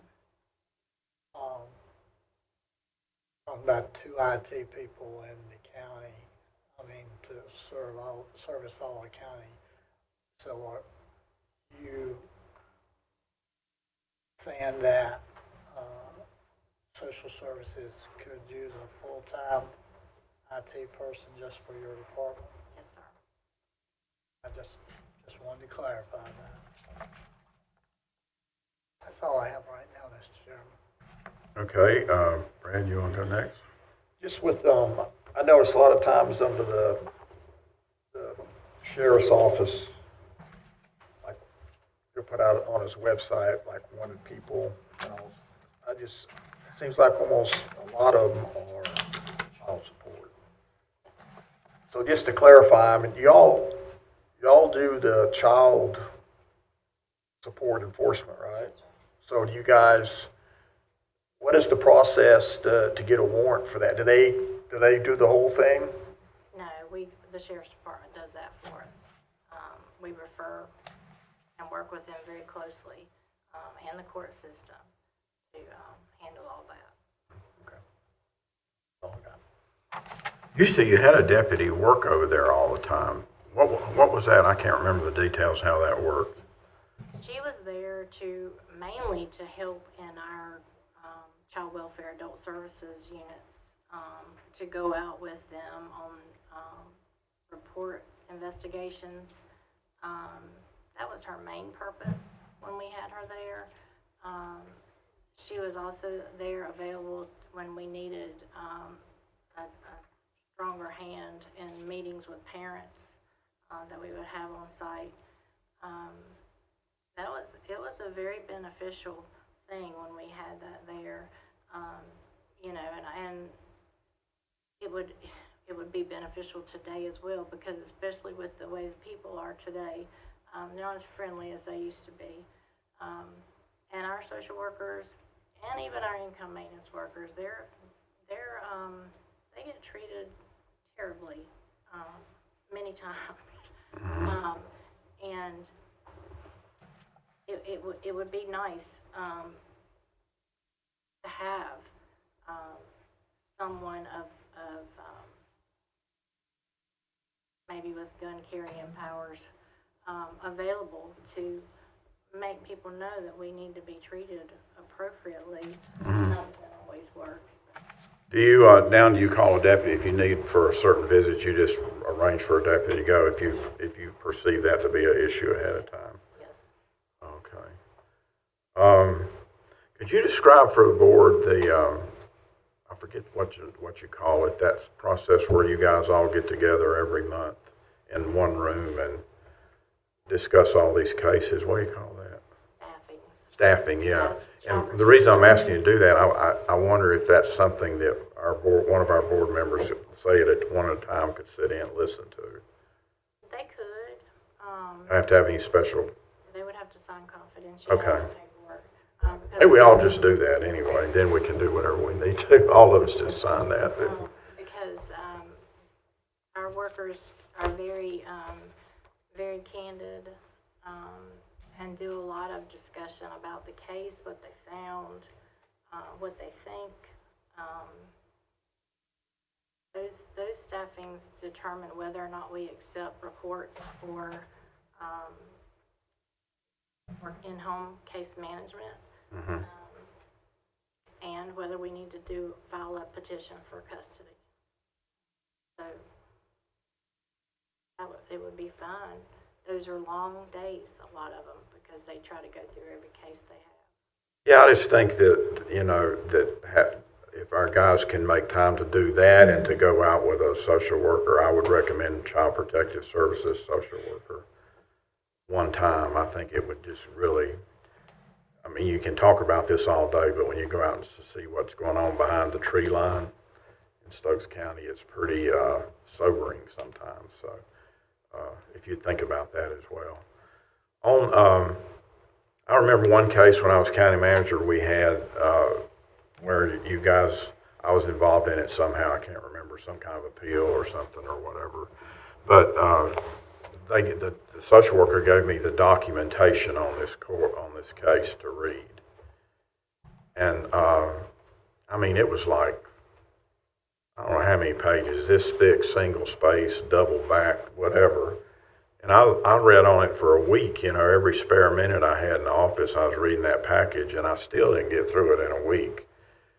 And my question is does that still work the same way, or is there something I'm sure the requirements there, you have to document for self-protection as much as anything, but is there something we can do to streamline that process, or is it is what it is, kind of? Well, with everything, if you don't document it, didn't happen. And that not only causes troubles for the court, it causes money troubles for us. If a social worker doesn't document something and the auditors come and pull that day sheet and the social worker has listed that they did something on that day but it's not in their narrative, we end up paying it back. So it's very critical. Now, back when you were county manager, we looked at a program called Northwoods Case Management Program. And I think Surrey I remember that, yeah. Surrey County uses them, as well as some other counties in the state, but it's just always been so expensive that we've never really pursued it. We were told at the beginning of NCFAS that we wouldn't need anything like Northwoods when NCFAS came along. That's not true. NCFAS has it ever met the expectations? I didn't think, is anywhere close to meeting them? I didn't think so. Isn't there something coming by follow on to it also, or? I don't know what I'm thinking of. So we've never had the case management system then yet. We've never bought one yet. That's something we need to relook, at least as a long-term strategy. It might not be a bad idea. Actually, I think it would be a time saver. In the long run, it would probably be a money saver. Would it pay for itself over time, maybe? I think it would over time. Yeah. You know, you have a few workers who don't like change, who don't want to learn a new system. So you have to deal with that, but I think it would be a benefit.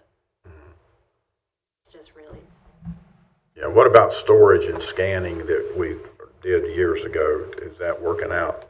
we are still in the process of scanning records, still. We have not finished that task.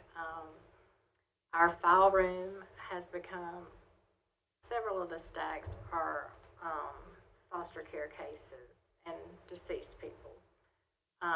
The rest of our stacks that we had left empty are now full of our little food bank we call the Blessing Booth to help people who need some, you know, quick food. It's also full of boxes of storage stuff that we have nowhere else to store.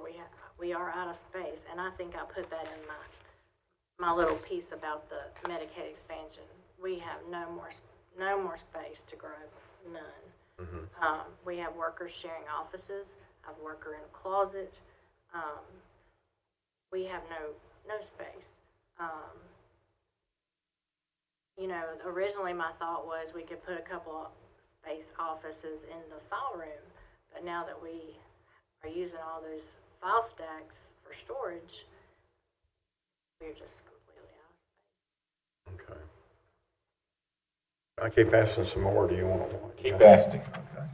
I What? got some, but I'll wait. Okay. What about foster care? How, kind of like an overall numbers and stuff of that? How's that going? And as far as recruiting foster parents, Today we have 97 children in custody. how many? 97. Okay. We are working very hard on our foster home recruitment. We have a recruiter. She's one of our contract employees. She's doing a bang-up job. She's going to churches. She's going everywhere that they will let her in the door to talk about our needing foster homes in the county. We have a foster home licensing worker who is phenomenal.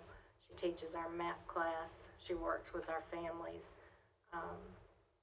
We're getting ready to have a MAP class that's starting next week or this week. I can't remember. It's this week. What kind of class? A foster parent training. It's 12 weeks for 3 hours a week. They come to the office. And they are trained on all kinds of things. The one thing that those trainings don't touch on a whole lot is trauma. And every one of our kids experiences trauma. And foster families, that's something that they're not used to. So that becomes a problem too when they take some of our children and they act a certain way, or sometimes they won't keep them for long because of that. But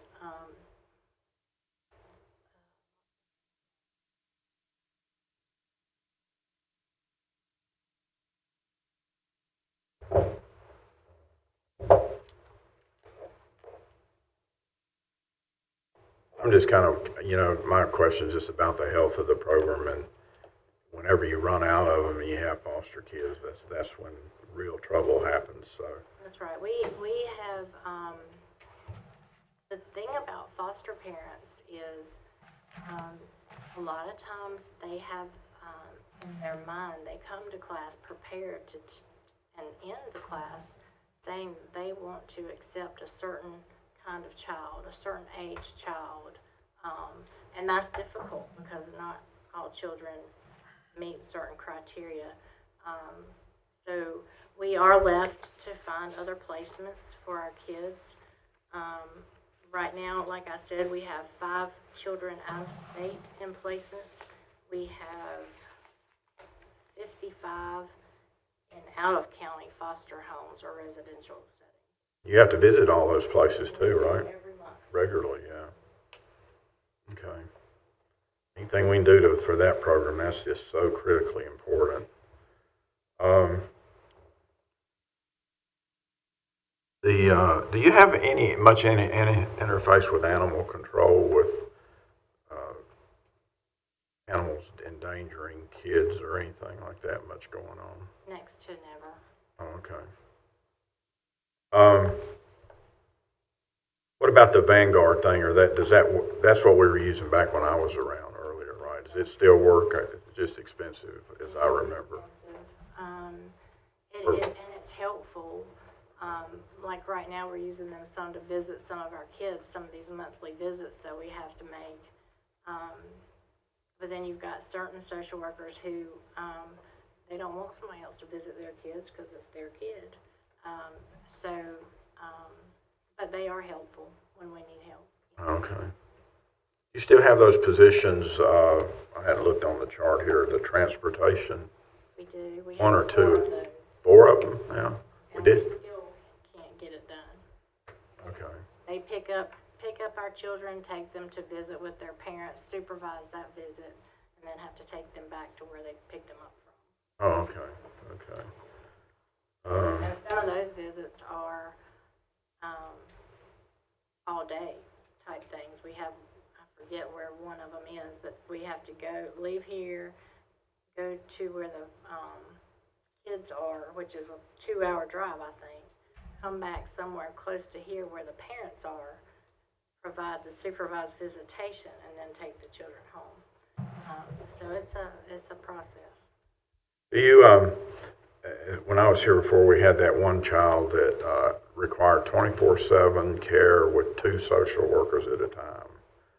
Do you have any situations like that still going on, or is that one still going on? That must have been a behavior issue. I can't. Yeah, it was a violent kind of. What we do when we have to stay with children is we always plan for 2 people, 2 staff members to stay with our children. If we know that the child has behavioral issues, we will ask if a deputy can come stay as well to help out. Oh, okay. This is closest to a political question I want to ask. This sheet you handed out, it says,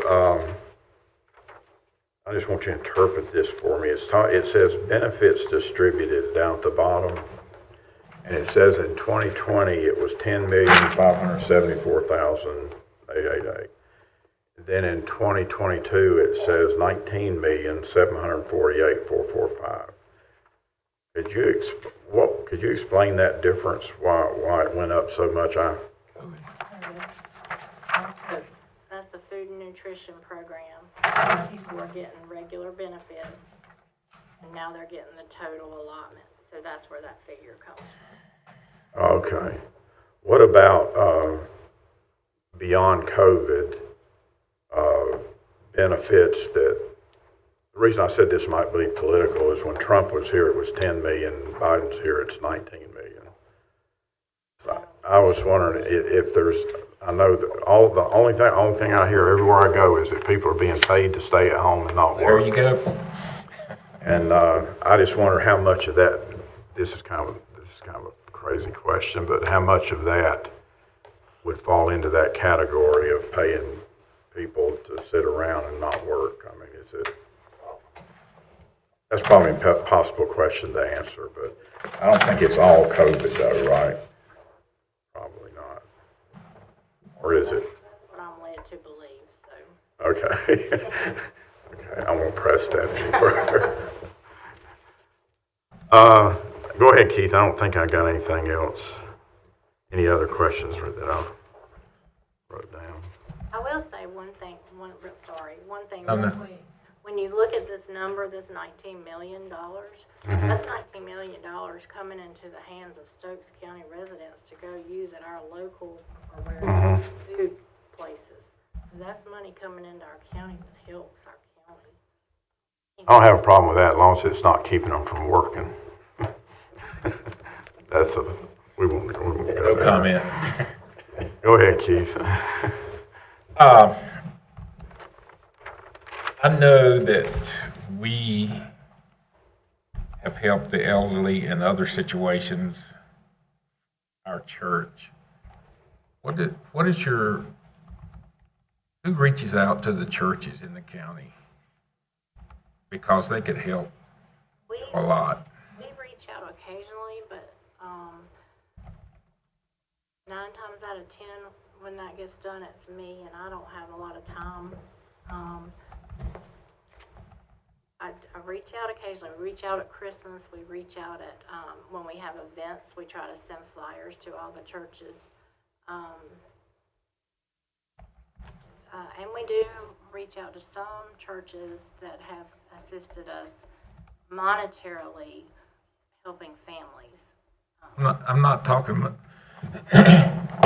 we have a feed the shut-in program that we started that we do once a month. As a matter of fact, I think Wantco Baptist started it. Now we're up, I thought they'd lost their mind because we're a small church, but we took it on. The food is prepared and off-site at the homes and brought in, and then they take it to them, and it's grown. And we've lost a lot of people, elderly. And we started out, I think it was 16, now it's up to 46. And if our little church can do that, if we can light a fire under these other people, it really helps. We also got we take wood to the ones that's still using firewood for heat, the ramps. And do you do this for the community or just your? Well, I'm not doing this as advertising. I'm doing it to get help with the other churches, and it sounds like we need to take that on since y'all don't have time. I want to nominate somebody Sunday, matter of fact, to get the word out, because it's a big mission in this county, and we need to practice what we preach. Also, the senior citizens, I haven't got to Wantco yet, but I'm involved with those a lot. I've really got a lesson with the caretakers program, and I just saw a taste of what y'all go through, and my hat's off to everybody that walks through your door and works for 10 minutes. And the other question I got, and I'll let you go, do you have any program for the employees to handle stress? Because y'all got a rough job. We do. We don't have a program per se.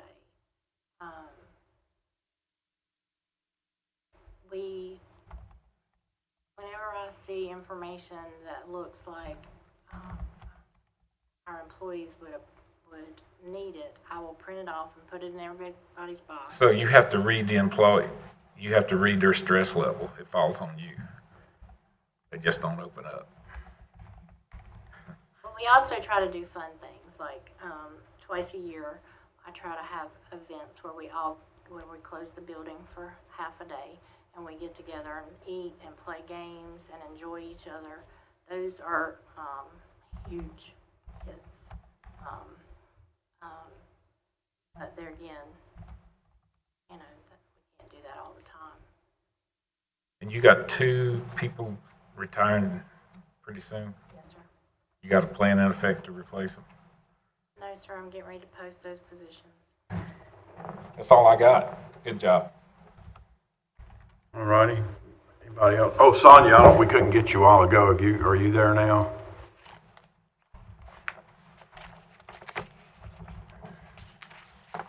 Y'all tell if she's there. She's still on the line, but it's because it hasn't. Yeah. Yeah, but I don't know if she's just not able to unmute, if she's in a spot she can't hear. Okay. Darlene, we appreciate you coming today, and appreciate you serving on the DSS board.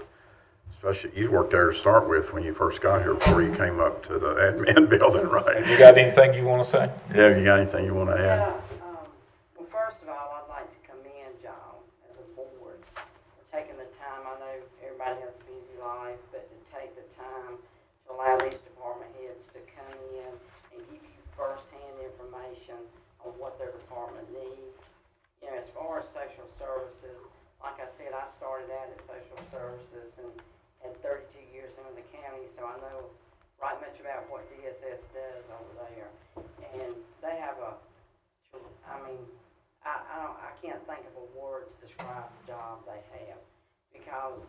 you have to, you think about the traffic, what was it last month, 700, 800, 900 some people come through that door in a month.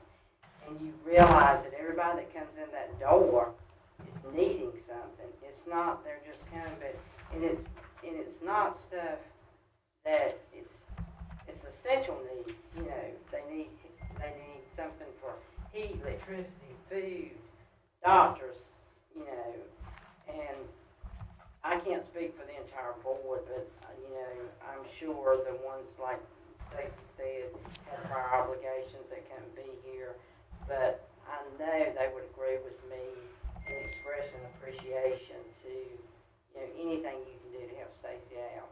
They have a demanding, stressful job because, as you know, they serve the most vulnerable citizens we have in this county. You know, and that includes the elderly, the people in need, and the ones closest to my heart is these children. You know, when you look at 97 kids in foster care right now, and that number has come down recently. She was over 100 in foster care. So anything y'all can do as a board to help DSS, we would greatly appreciate it.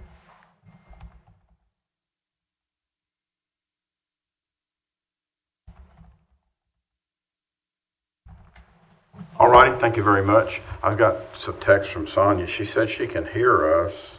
Can you hear us, Sonia, or are we just not hearing you?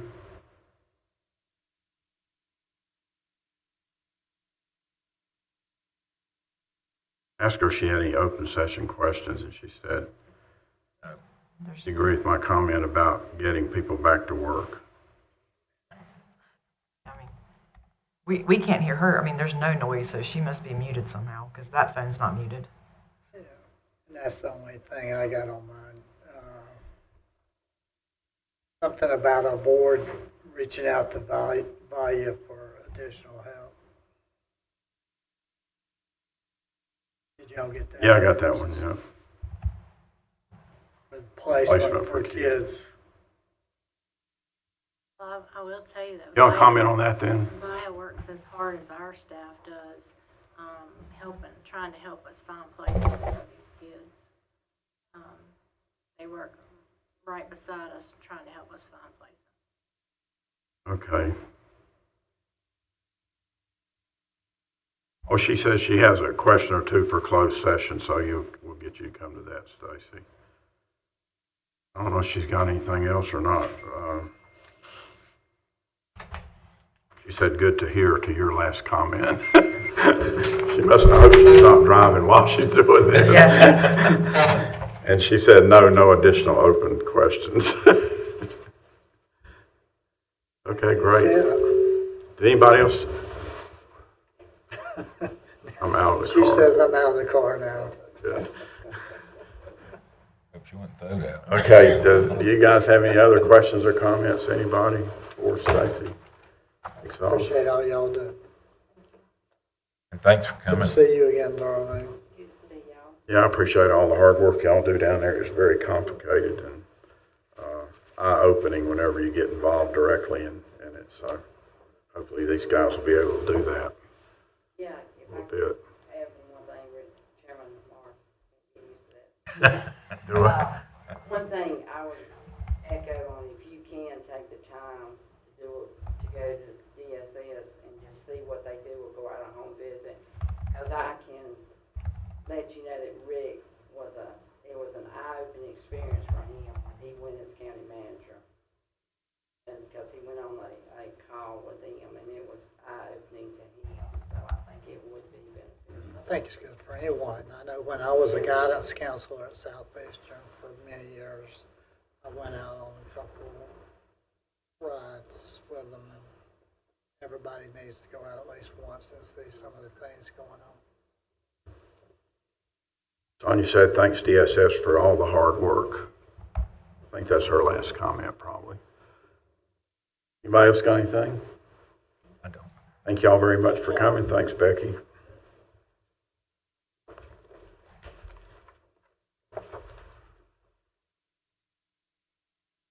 We're done for today, right? Yep, so you can, I guess, recess to February 13th at 9 when we At be 9. back with, I get a motion to recess till February 13th at 9 a.m. Make a motion that we recess until February 13th at 9 p.m. I'll second it. All in favor, aye. Aye. Opposed? We're recessed.